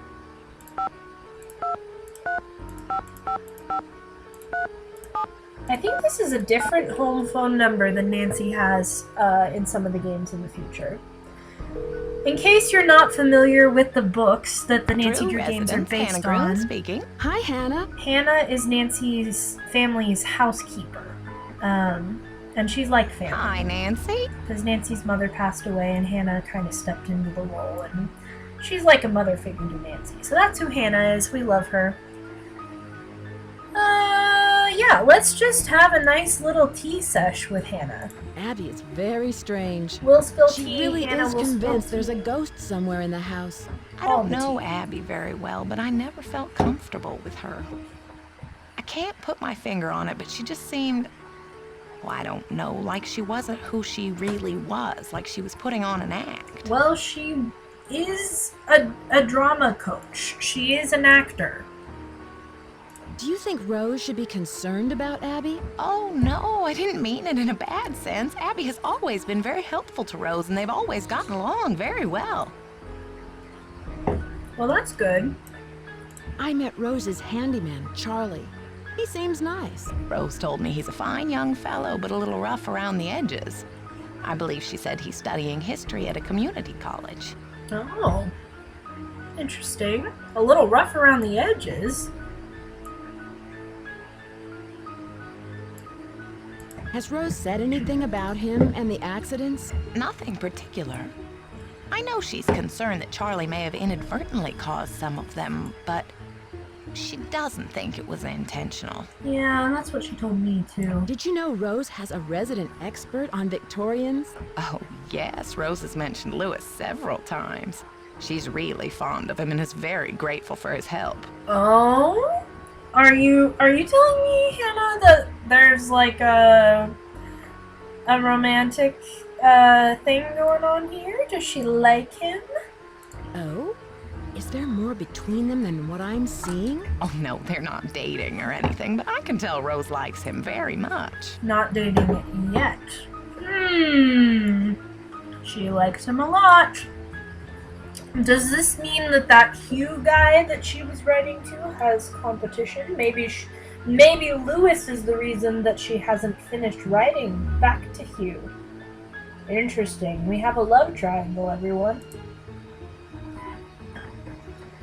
Have you heard about the seance Abby hosted for Rose and me? Seance? Good heavens. Indeed. Has Rose ever mentioned someone by the name of Valdez? No. She never mentioned the name. Well, don't worry, Hannah. The seance wasn't Abby real. faked the seance. She rigged a table with a projector. Well, you didn't think it was for real, did you? Don't worry, Rose, about this. She has enough on her mind already. I just can't imagine why Abby would go to all that trouble. I just found a hidden attic. I wonder if it has anything to do with all these accidents. Perhaps it does. Nancy, keep this a secret until you get to the bottom of these strange events. Don't even tell Rose. The less everyone knows, the more you can investigate without creating suspicion. Good idea, Hannah. Good idea. This house is full of surprises. I found a secret room in the basement where someone's been living. Strange accidents? Secret rooms? Seances? The more I hear about this house, the more I wonder what Rose has gotten herself into. Me too, Hannah. Also, I like how Nancy is like someone, even though we know it's Charlie. I should get back to work. Goodbye. Goodbye, dear. Okay, so that's Hannah. I'm gonna save again before I call Bess and George.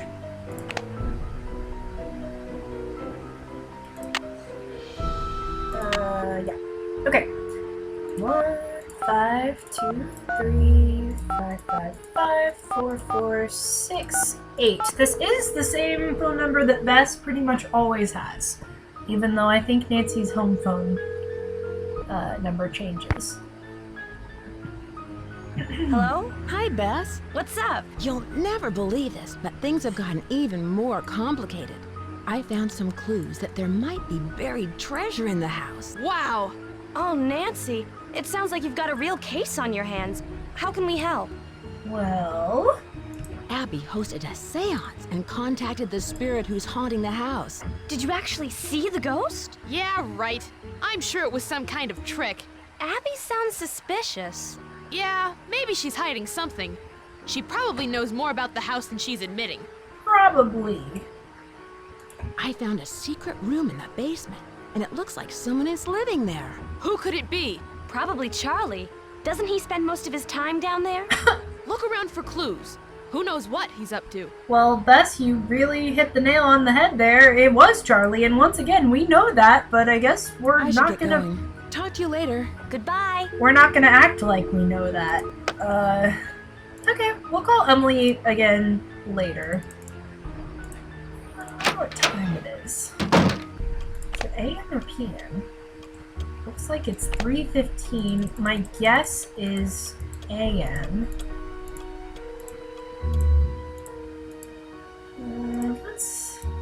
Yeah, it sounds like Abby's snoring, so it must be AM.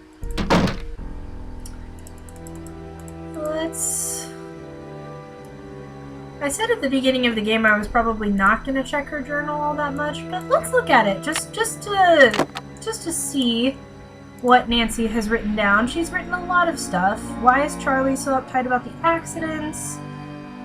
She's written a lot about the house. And we have information on our suspects here. So, the seance was a hoax. Abby believes in ghosts. Valdez, Charlie's too young and inexperienced for work, and he's a history student, and Lewis is an antique dealer, has a hotel list on his laptop. Okay, so those are the case notes that Nancy has taken. They're very abbreviated compared to a lot of the case notes in later games that Nancy writes down, but yeah. Okay, let's set our alarm to a time when people should be around, because I'd like to talk to people. Brace yourself for a loud noise, everyone. Oh, I hate the alarm clock sound effect. Oh, hello? Wait, what? A strange envelope? Leave the mansion now? Oh, wow, that's scary. Hey, hello? Who was that? Hello? Wow. Man, they got away. Well, somebody is threatening me, and they want me to leave the mansion now. I guess I must be, getting close to something. I hope you're convinced now that the spirits are with us. These ghosts are here to stay. Actually, I'm less convinced than ever.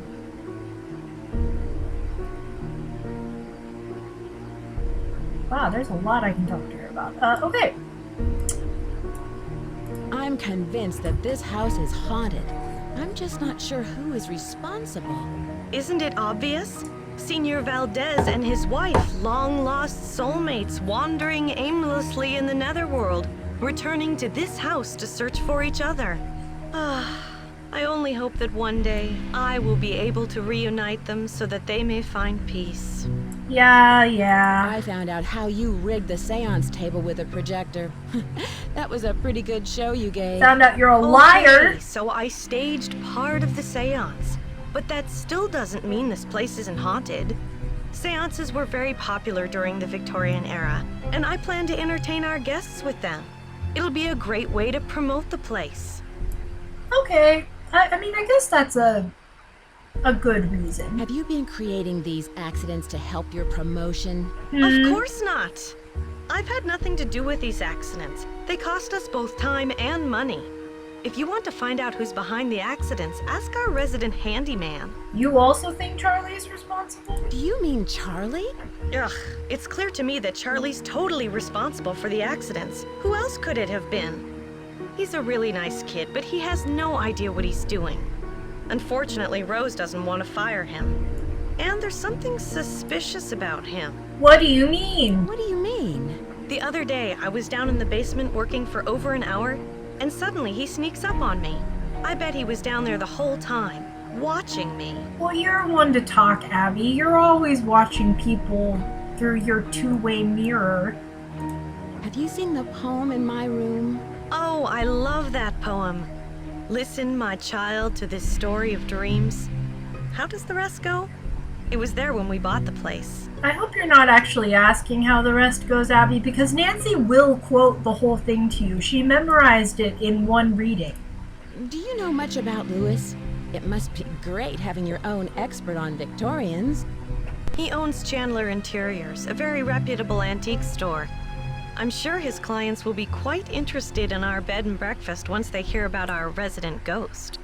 How long have you known Rose? A couple of years. She has good business sense, but I think she needs to think more about advertising. Otherwise, we're just like all the other B&Bs in this town, and believe me, there's plenty of them. Well, this is a partnership though, right, Abby? Maybe you can be the one thinking about advertising instead of sitting in your room humming all day? Do you do any work? I saw those papers in the parlor.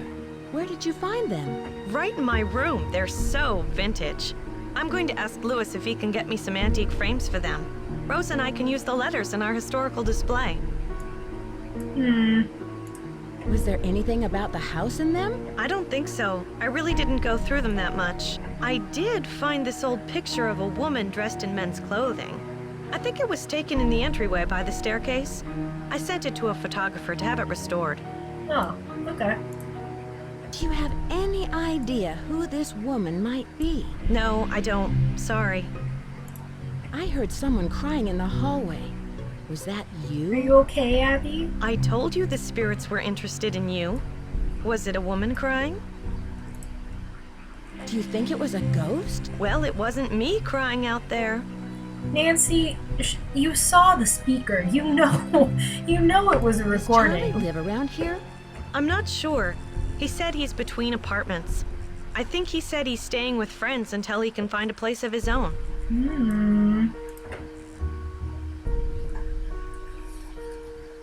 Is Charlie from the Bay Area? I don't know. You might want to ask Rose. He doesn't talk much about his private life. Between apartments? That seems kind of odd. Not for San Francisco. Rents are really high, and there are so many kids thinking they can find cheap housing out here.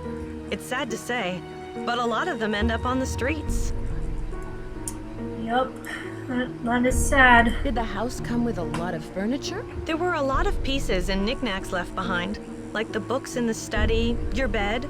I think it was too large to take out of the room. I'll let you get back to what you were doing. Bye-bye. Alright, so that was a interesting conversation with Abby.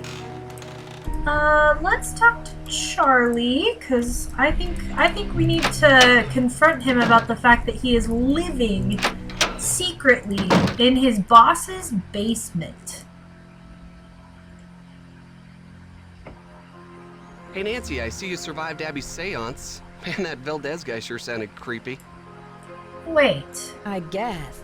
Were you down here then? I don't remember seeing you. Rose told me all about it. So how are things coming along? Anything I can help you out with?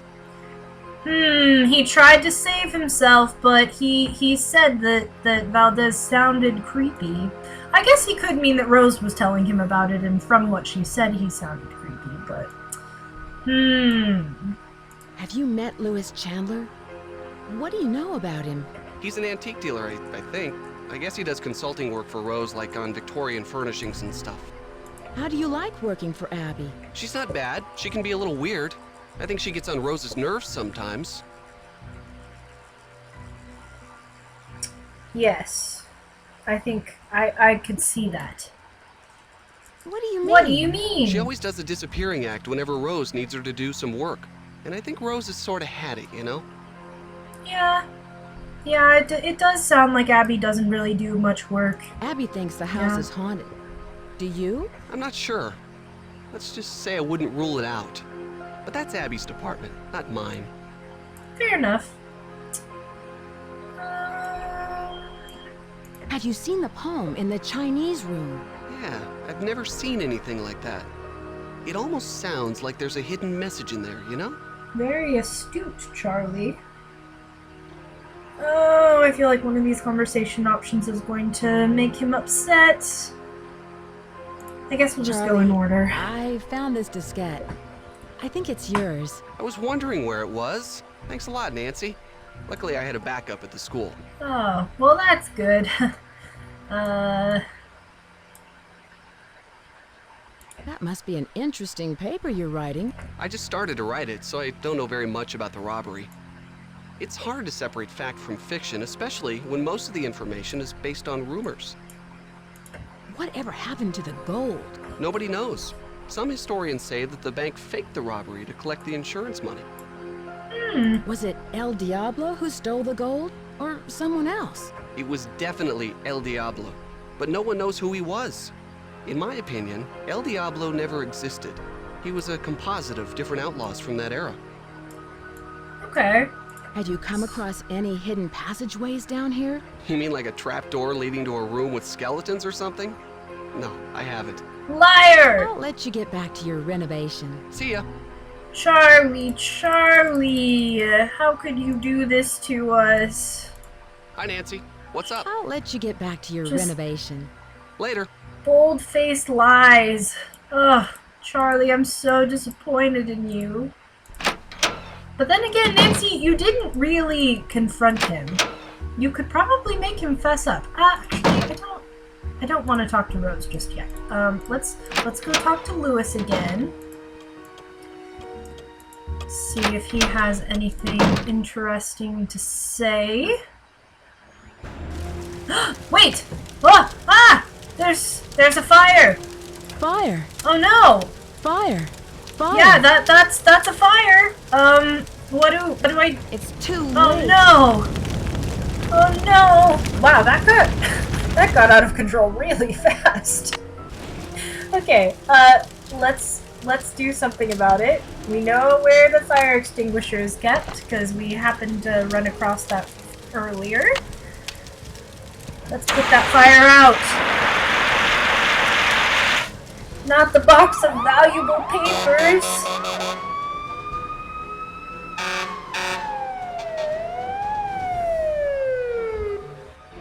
I talked to everybody in the house, and none of them can figure out what caused the fire. Maybe I should take Lewis's advice and cut my losses before it's too late. Well, maybe. Wait, what advice? What advice? He has a client who might want to buy the place. Someone with more experience and money to finish all of the renovations. Why is he so interested in you giving up the place? What did the fire department say? They think the fire was caused by sparks from the fireplace, since it doesn't have a screen. And I specifically told Charlie to buy one. How could he have forgotten? How No, indeed. I am bound and determined to stick with this house no matter what. Nothing can drive me away. I don't care if it's fires, earthquakes, or Mr. Valdez with his gang of ghosts.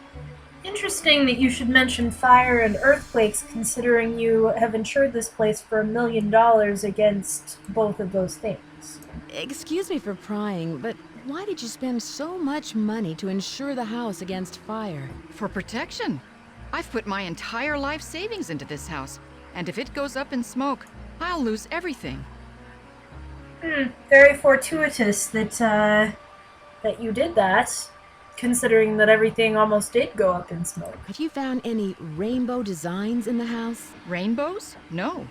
Not that I can remember. That's sad. Rainbows are pretty. I can see you're busy. I'll let you go. Bye.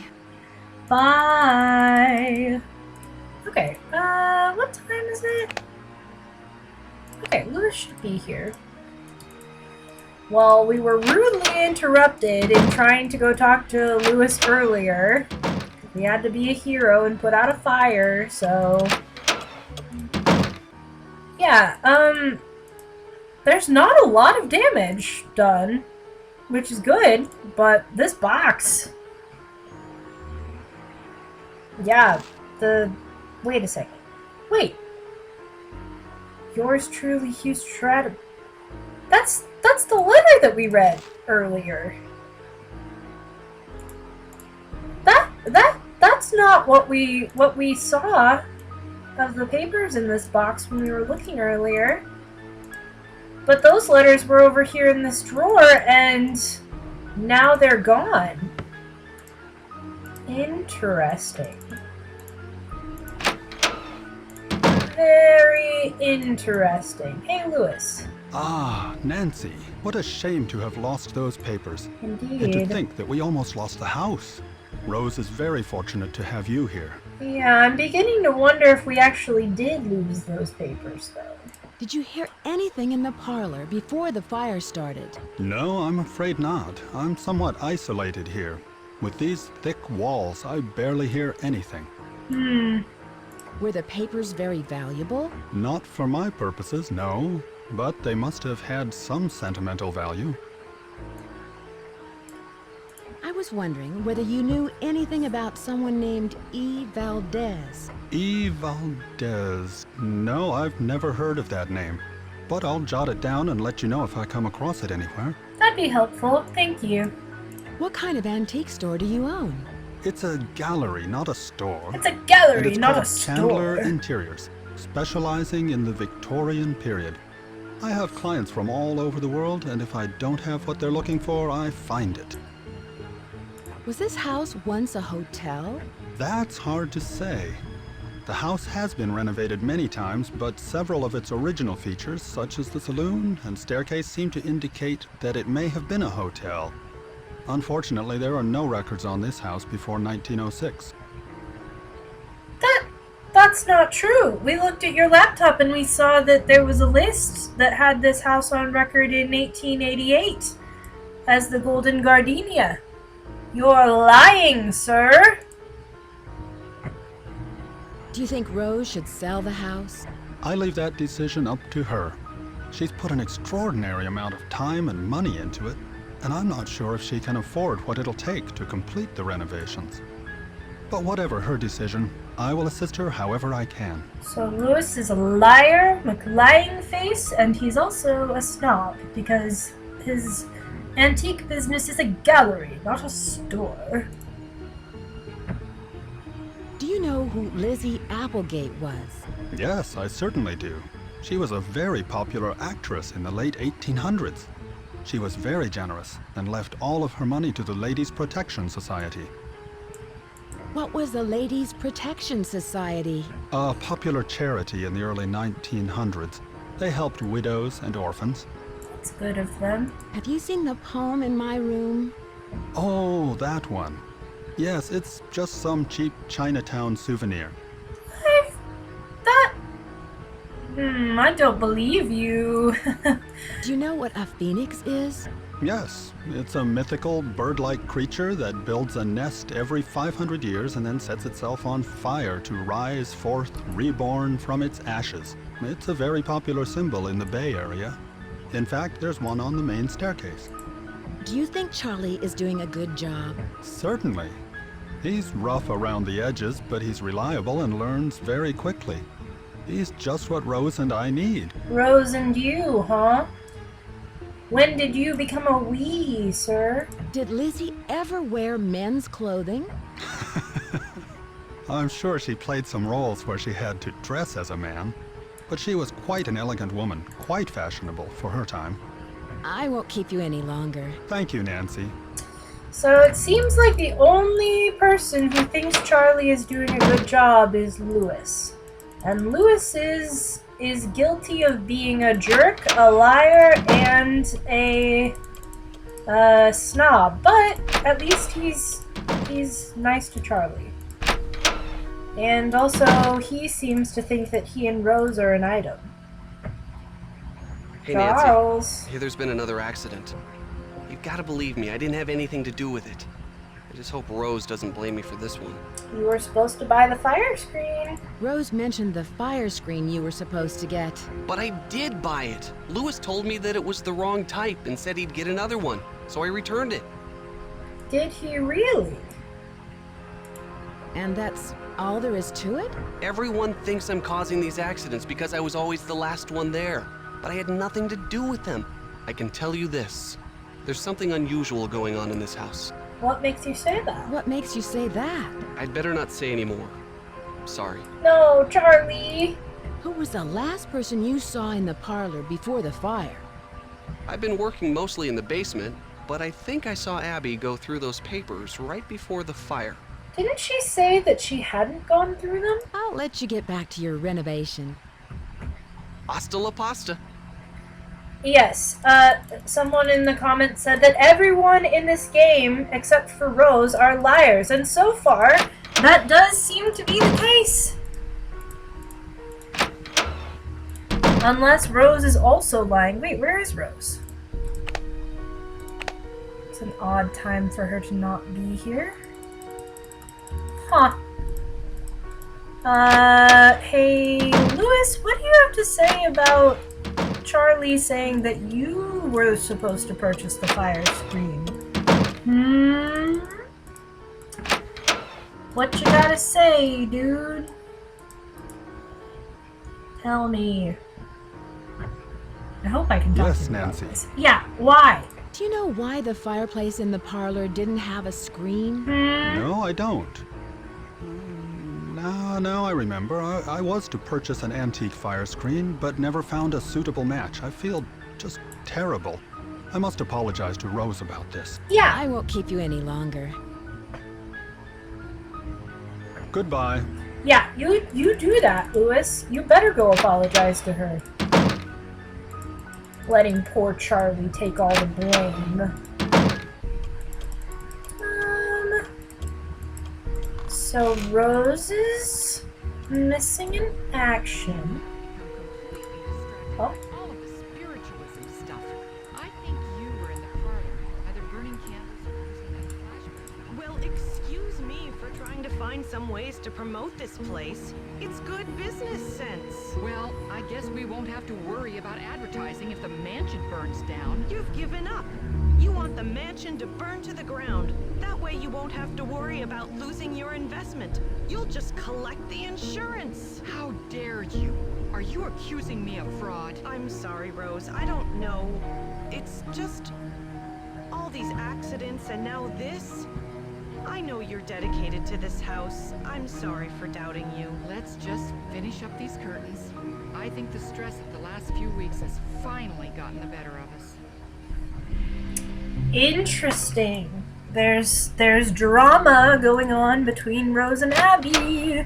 Abby is accusing Rose of insurance fraud, but when Rose called her out, she backed down, but she didn't completely say, no, you're right, you wouldn't do something like that. She just kind of backed off, so, could be a thing. Oh, wow. There's a whole, like, security camera system in here. And, some kind of sound machine. Complete with a microphone. Is this for Abby's ghost karaoke nights? What have we got here? Haunted Group A. Wait, I've heard that sound effect before. And the crying.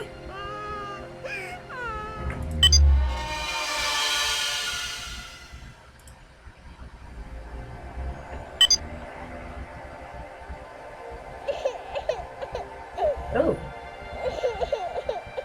Oh, I don't like that. We haven't heard that one.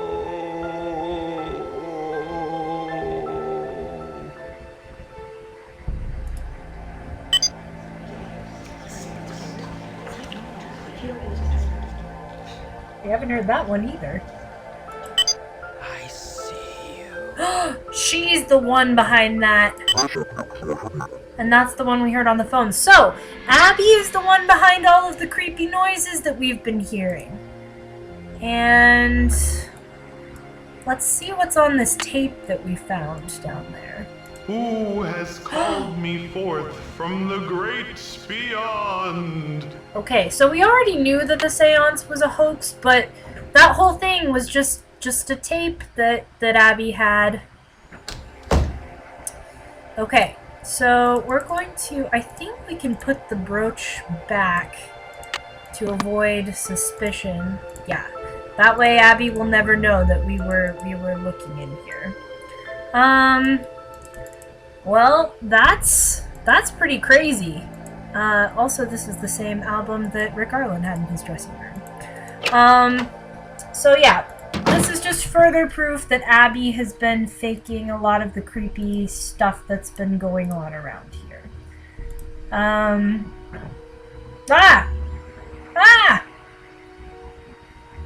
Oh, creepy ghost walking in the fake two-way mirror. Don't like that. Okay. Let's see if I can say anything else to Charlie. Hi, Nancy. What's up? Hey. I'll let you get back to your renovation. Later. Okay. I think Rose and Abby are still working on hanging whatever tapestry they're doing or something. I'm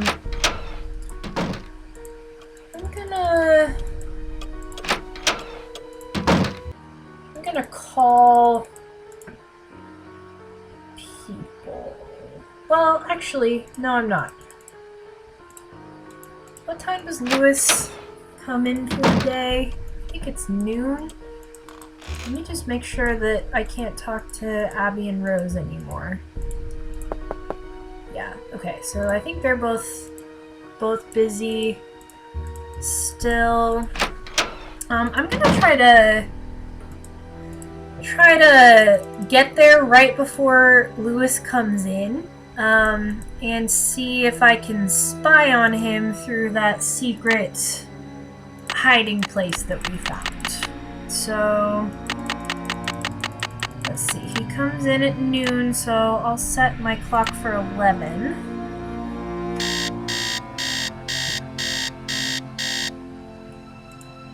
Yeah, Abby did not sound very convincing when she was saying that she felt bad about what she had said to Rose.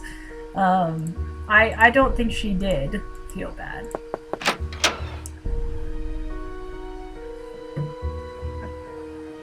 Hi, Nancy. I can't believe we had a fire. I can't believe it. I bet Charlie was down there before it started. Well, way to just point fingers, Abby. Why do you say that? Because he's always around at the scene of these accidents. I told Rose to fire him, but she won't listen to me. I'll let you get back to what you were doing. Have a celestial day. Hey, you too. Have a celestial day. I should start saying that. Anyway, so, yeah, Abby really has it out for Charlie, apparently. Rose, what do you think? Are you missing any papers? Yeah. Funny you should ask. Yes, I did misplace some old letters, but I'm sure they'll show up soon. Old letters. I can see you're busy. I'll let you go. Goodbye. I mean, they didn't sound that old when I read them earlier. It sounds like things with Hugh must not be as important to Rose as things with Lewis, because she called them old letters. But they didn't seem that old. Just saying. Okay, it's 11:15. Lewis should be coming soon. So let me see if I can hide in here.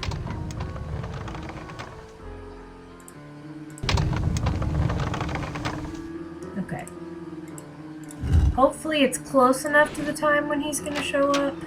Yeah. Sounds like it is. And there he is. Lewis is up to something. Yeah, he's looking for a book in a library.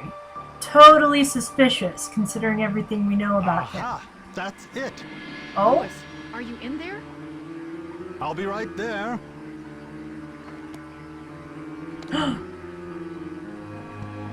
he's stealing a Hiding book. something in his briefcase. Yeah, I don't know why Nancy thinks it's so suspicious that Louis is looking at a book. But it is kind of weird that he hid it in his briefcase. So let's go take a look at that.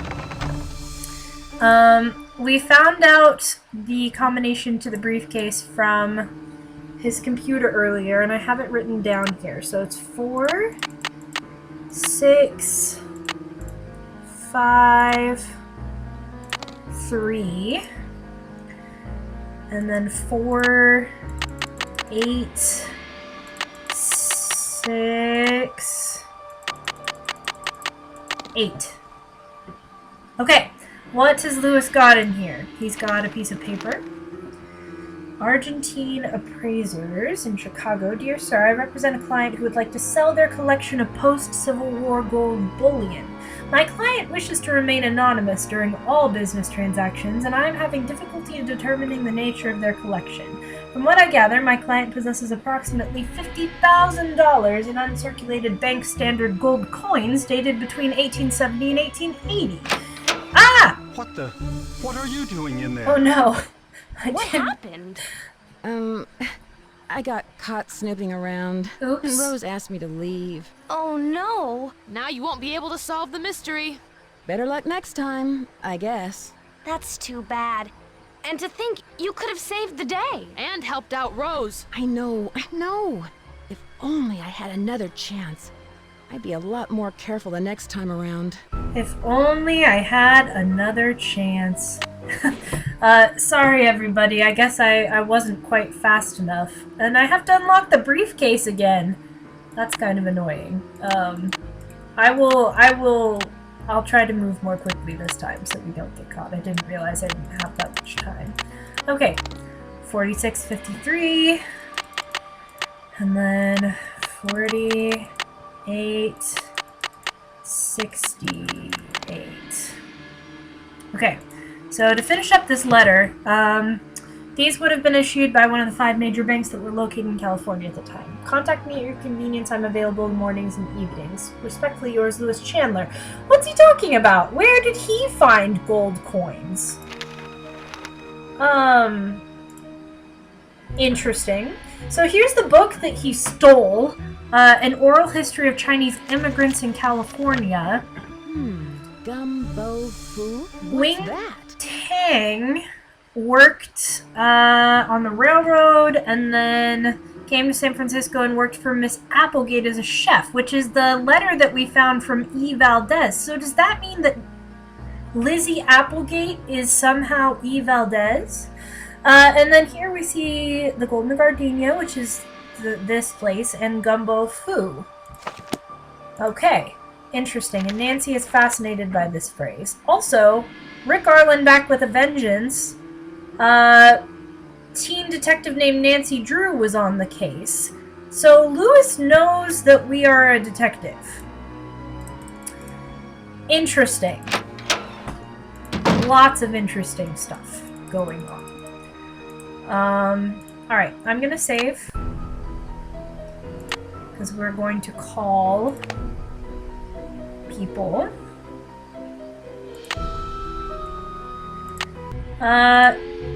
Let's just call everybody.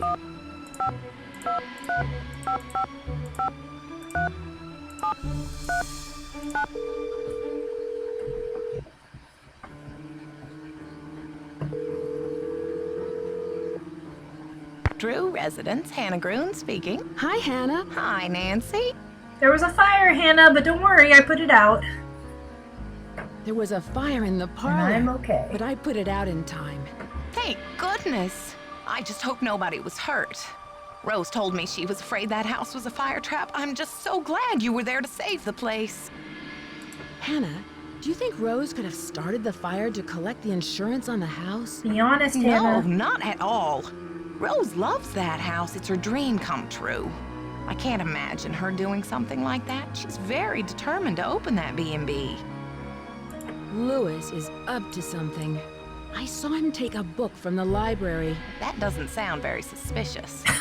What was the book about? I have to agree with Hannah. It doesn't sound very suspicious, Nancy. Why are you so obsessed with this? Louis's book mentioned that this house was once called Gumbo Fu in the 1800s. That's nice, dear. I have no idea what that means. But give Emily a call. She knows all about San Francisco legends. Hannah really just said, "That's nice, dear." I should get back to work. Goodbye. Don't work too hard. So I have to say, I also kind of think Nancy is making too big of a deal out of this. But I do find it hilarious that Hannah also thinks that. Nancy is all like, "Hannah, I found a big clue." And Hannah's just like, I don't think this is as unusual sounding as you seem to think it is. But, you know, good on you, Nancy. Way to do that little detective thing that you're doing. I'm sure you're going to do great things. Hello? Hi, Bess. Hello, what's new? There was a small fire in the house, but luckily I put it out. But the old papers that Abby found were destroyed. Things are really starting to heat up, Nancy. Ha! And so are the bad puns. Good one, Bess. Why would someone want to burn those papers? I bet there was something in them that was important. I'd take another look at the scene of the fire for any clues. Yeah, that's a good idea. Do either of you know what Gumbo Fu means? It sounds Chinese. Call Emily. She'll know. I should get going. Talk to you later. Call us! Okay, so Nancy is now going to be obsessed with this phrase Gumbo Fu and finding out what it means. I don't know why she latched on to it so specifically. I mean, there were definitely more than the 2 pages in that book that she looked at, and I don't think... Emily Foxworth speaking. Hello, it's Nancy Drew. Hi, Nancy. How's your case coming along? I don't think Louis had bookmarked the page or anything, so Nancy's just assuming that that's what he saw that was important. Have you ever heard of the Ladies Protection Society? No, but it sounds like some turn-of-the-century charity. There were all these private agencies that helped out widows and orphans before the government took on that role. What do you know about the Bandit's Treasure? Bandit's Treasure? Oh! You mean the play? Oh, The you Rep know did a it. season where they performed old local plays, including The Bandit's Treasure. I've never seen it, but I hear the music is fantastic. Have you ever come across hidden rooms in Victorian mansions? No, but I've read that many houses were only partially rebuilt after the Great Earthquake, closing off damaged rooms from the rest of the house. Do you know where Yerba Buena town is? That's what San Francisco was called back during the Spanish colonial period, but no one calls it that anymore. Tell me about the Spanish and San Francisco. Oh, you could write a book on that. The Spanish were the first Europeans to settle this area during the 1700s, and it stayed that way until after the Mexican-American War when it was handed over to the United States. It couldn't have happened at a better time because gold was discovered outside the city not more than 2 years later. With all of that gold around, I'd imagine there's a lot of buried treasure in this town. Yeah, you'd think that, but I've never heard of any in San Francisco, except for Treasure Island out in the bay. But that's named after the book, not some legend. Do you know what the words Gumbo Fu mean? Sounds Chinese to me. Why don't you ask everyone what they think it means? It may have something to do with the house. In the meantime, I'll ask my friends about it. Gumbo Fu. I should get going. Goodbye, Emily. Keep me posted, okay? So I hope that everyone could hear that somebody came into the room and passed through, either from the library into the entryway, or they came in through the parlor and headed to the library while we were talking to Emily about that. And Louis isn't in here, so we're going to assume that it was him. Well, actually, no, that doesn't make sense, because there wasn't anyone in the library when we left it a minute ago, because we just came out from snooping and then called people. So that means either somebody came into the library and is now hiding in the secret room and watching us right now, or someone walked into the parlor and then walked right back out.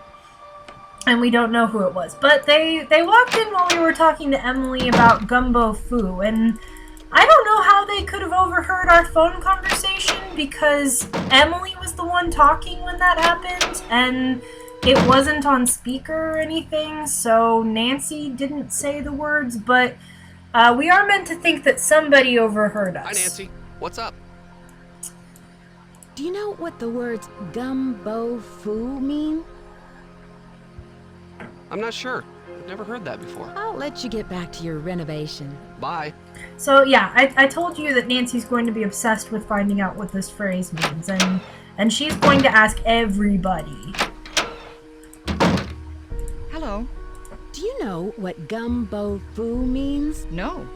Not that I can remember. I can see you're busy. I'll let you go. Bye, Nancy. All other tasks have been put on hold. Nancy needs to know what gumbo foo means, and she will not rest until somebody tells her.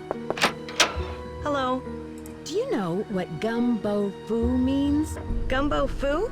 I love gumbo. What kind of gumbo is gumbo foo? I'll let you get back to what you were doing. Have a celestial day.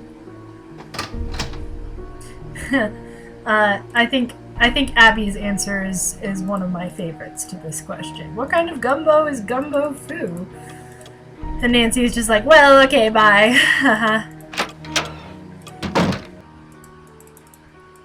Louis, are you back yet?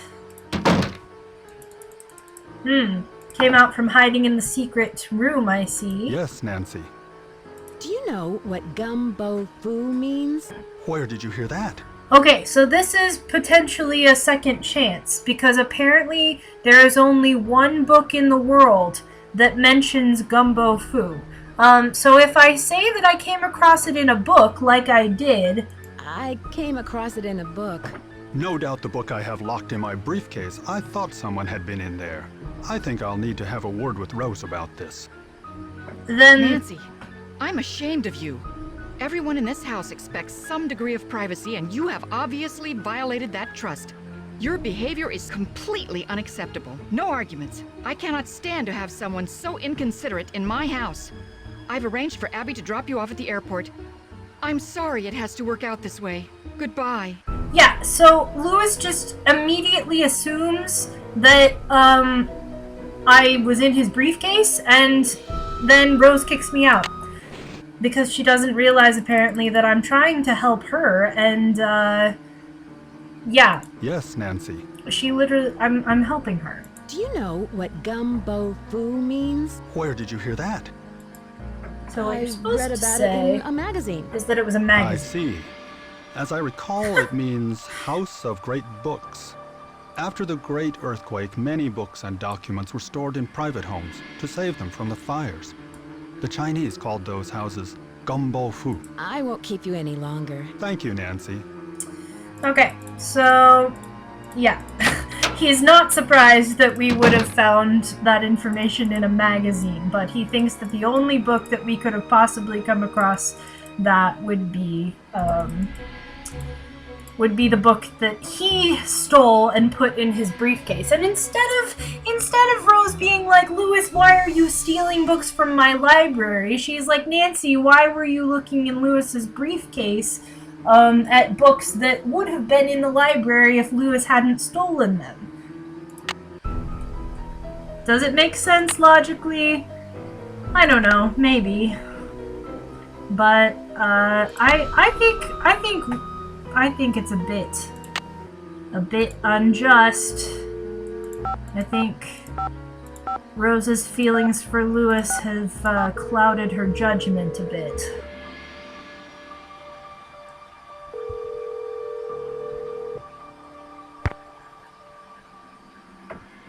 Hi, Emily. It's Nancy. Listen, my dear, I'm off to a photo shoot in Mexico, even though I don't know why they're sending me down there again. I just got back a couple of months ago, but who knows what goes on in my editor's mind, always thinking of new ways to make my life miserable. Anyway, what was I saying? Oh, yes, I'll find out what that phrase means before I go, okay? Okay, good luck. Okay, good luck. That was a very abrupt ending to that conversation. Emily?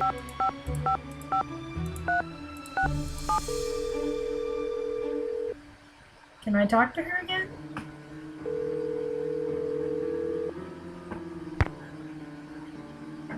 you've reached Emily. Nope. Wait for the beep and talk to the machine. Okay, so she was literally leaving for Mexico right that moment, and the last thing she was gonna do before she left was find out what the phrase meant. So, I guess we'll keep an eye out for her message. I'm Hey, glad you Rose. dropped by. You know, I wanted to tell you that you'll be alone in the house for a while. Everyone is going to the Winter Festival, and Charlie's studying for finals. I also took down one of the tapestries in your room for dry cleaning, and what was the other thing? Oh, a messenger dropped off a letter for you. I put it in your room. I can see you're busy. I'll let you go. So long. Rose, thank you so much for, like, wanting to point out to me that you are all going to a fun winter festival, and instead of inviting me, you're just saying, so you'll be alone in the creepy haunted house for a while. Thank you so much for your consideration.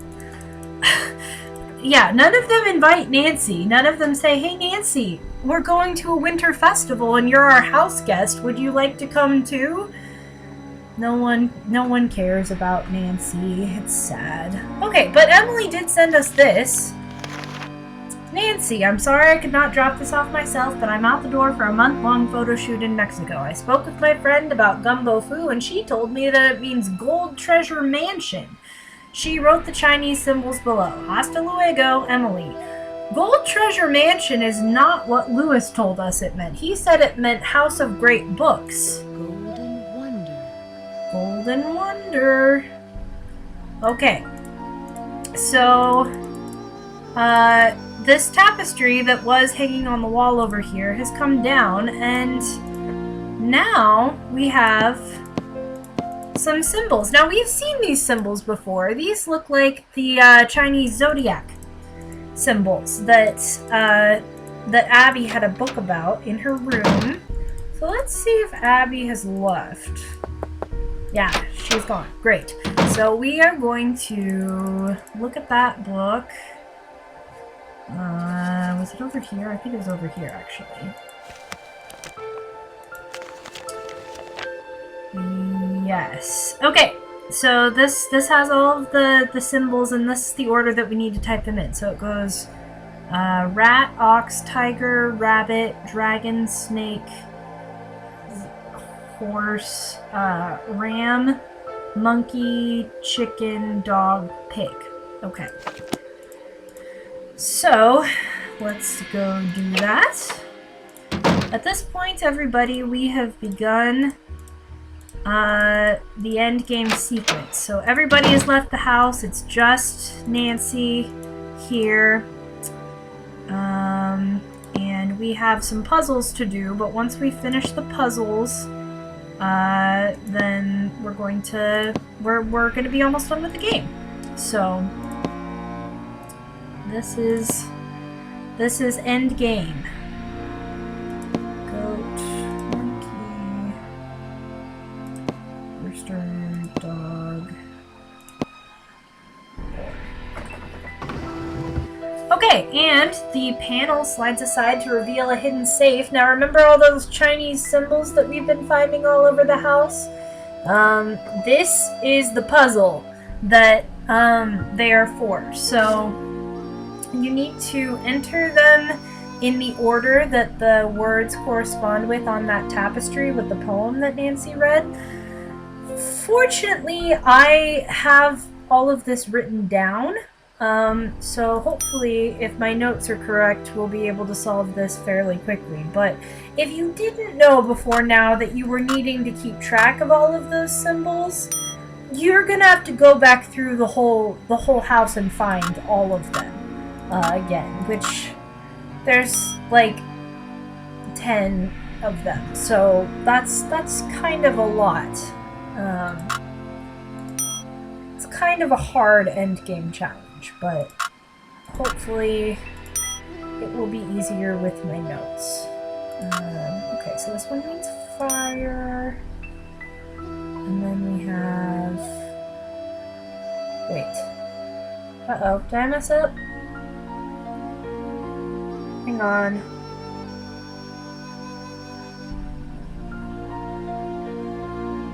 Okay, I think I messed up. Hold on. We're gonna start it. So the first one, child. Then 2 is beginning. 3 is daughters. Oh, I see what happened. 4 is this one, which also means 4. And then 5 is I. 6 is fire. 7 is moon. 8 is king. 9 is river. 10 is gold. And I think that should be it. If all went well. Yeah. Excellent. Okay. So what's in our safe? What do we have here? Our wedding day. Looks like a marriage certificate for Elizabeth Applegate and Diego Valdez. Okay, so Lizzie Applegate married Diego Valdez, and it looks like her full name is Elizabeth, so she became Elizabeth Valdez, which is E. Valdez. Aha! It's all beginning to come together. Okay, last will and testament for the estate of Elizabeth Applegate Valdez. I, Elizabeth Valdez, do hereby make this my last will and testament to my dear friend Nellie Beecham, my black onyx necklace and earrings, and the sum of $5,000. To my employee Wing Tang, the sum of $15,000. To my cherished secretary Mabel Craddy, the sum of $10,000. And to my beloved husband Diego Valdez, the entirety of my estate, my house and its contents, with the exception of the bequests above.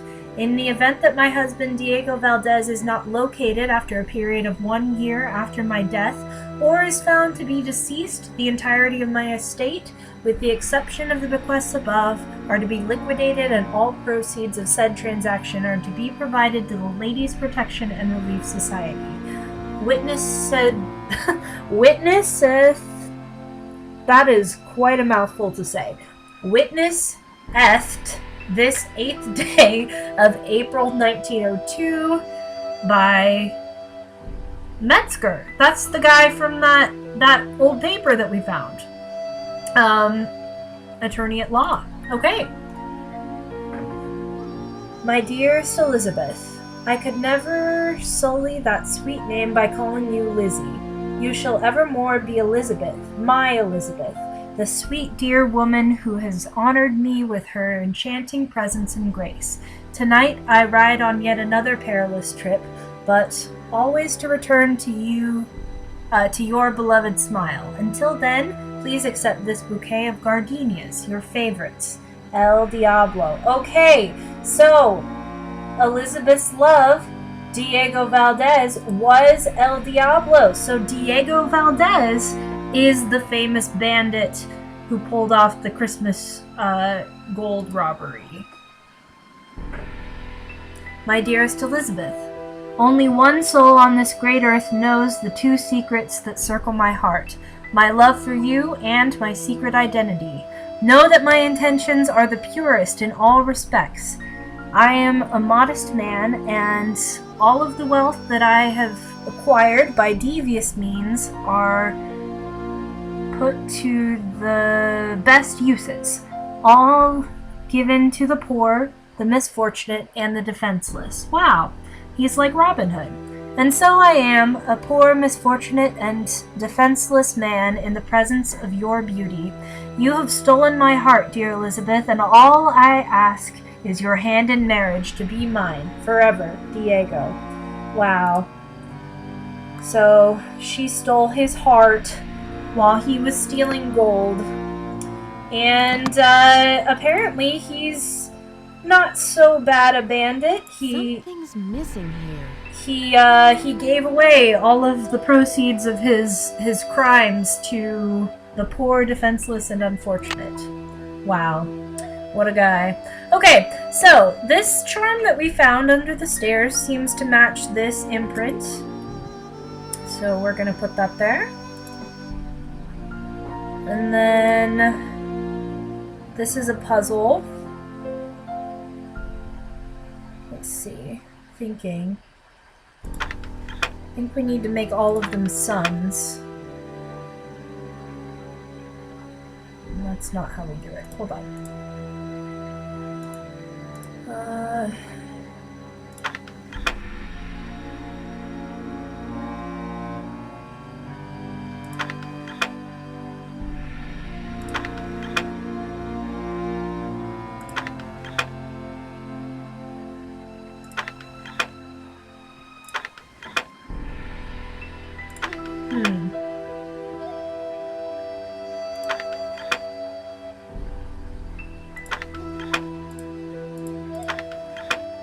I knew the solution to this, and I'm actually not sure that I do, so we might be messing with this for a minute. Let's see.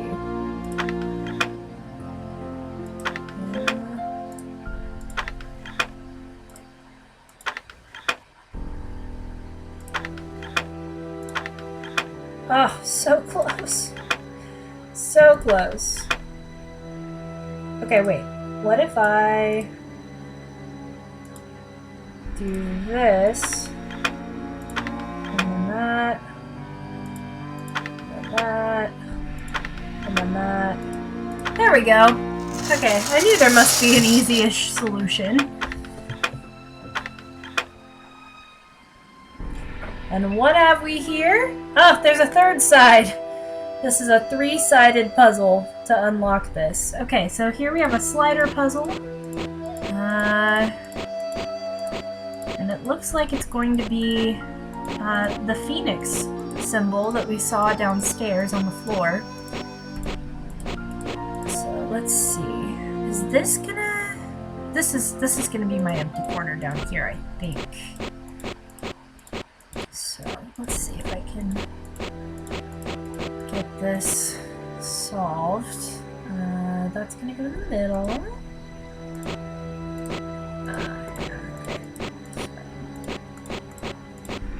Oh, that looks really close. Yeah? Oh, and inside there is a ruby. Now, where have we seen rubies before in this house? Okay, let's go see if we can find a place to put that. Creepy shadows. Ah! There's no one here. Who is doing this? Unless there is someone here. Okay. So we're gonna put the ruby in there. And we have light coming through the rainbow-colored stained glass, and it's hitting all of the rubies. And the rainbows are going towards the center of the room. To the phoenix on the floor. That must be the X marks the spot. It's stuck. Good thing I have my handy-dandy crowbar, and here we go. What shall we find hidden beneath the floorboards? Gold! Gold! And to think I was standing on it all along. Ah! Too bad no one will ever find out about it. Lewis! Lewis? No! Oh, I knew it! There must be over $1 million in here. I've got to stop him before he gets away. Nancy, what happened to your crowbar? Hit him over the head with it. Okay, second plan. Oh no. He heard me creak on the stairs. Losers. So long, losers. And you just let him get away? There Yeah. was nothing I could do. I'm sure there was something you could have done to stop him. Well, you probably had to act fast and didn't have enough time. I guess this mystery's solved. Unfortunately, the bad guy got away. This time. Oh no. I've got to stop him before he gets away. Okay, let's try going this way instead. Yeah, the stairs don't creak on this side. And, remember the chandelier that dropped earlier? Huh, it just happens to be right over where Lewis is right now. It'd be a shame if someone were to say, drop it on him. What? Hey! I'm gonna swing Hey! Get me out of here! from the chandelier. Dear Bess, I'm just about finished with my renovation work and counting out all of those gold coins. Lewis was behind all of the accidents, hoping to pressure Rose into selling the house so he could find the treasure himself. Although Rose and Abby may not have a legal right to the gold, the bank the coins were stolen from will still give them a reward for finding it. The house also has gotten a lot of publicity with all of the news stories, and the place is booked solid for the first month of its opening. I guess a haunted bed and breakfast with hidden treasures is all the rage these days, even if there are no such things as ghosts. I think. Oh. See you soon, Nancy. Yay! We did it, everybody. We solved the mystery. I think it's really funny that Lewis, like, puts all the gold in the bag and then is just like, so long, losers. Ha! I bet he thought he was so cool walking out with that line. Also, that is a huge chandelier. Did you guys see how big that was compared to Lewis's body trapped underneath it? I'm surprised it didn't, like, hurt him really bad. And I feel like it's maybe not the greatest idea, considering they're planning to turn this into a hotel with guests just walking around. To have the only thing that's holding that giant chandelier up just being super accessible on the wall, as a knot that anybody could unwind. I think they should consider putting like a glass case or something around it. And there he is. Scott Carty played Charlie. He will be Ned from here on out. Very exciting.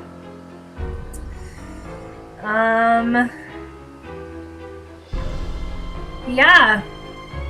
So, Rose and Abby can't keep the gold because it belongs to the bank, technically, that it was stolen from all those years ago. But the bank will give them a reward, so they'll have plenty of money to finish renovations. And I guess we're meant to believe that Lewis was the one behind the accidents because he was trying to slow renovation down so that, or force Rose to sell, so that he could have all rights to the treasure and so that he could find it. And then, did we find out what happens to Charlie? Did anybody ever realize that he's just homeless, and does he have a place to live? I've already forgotten if that was a part of the letter or not. Well, anyway, there you have it, everyone. That is Message in a Haunted Mansion, the third game in the Nancy Drew series. Thank you so much for watching, everybody. I hope that you enjoyed this stream in the 2024 Nancy Drew Games Marathon. I'll see you next time.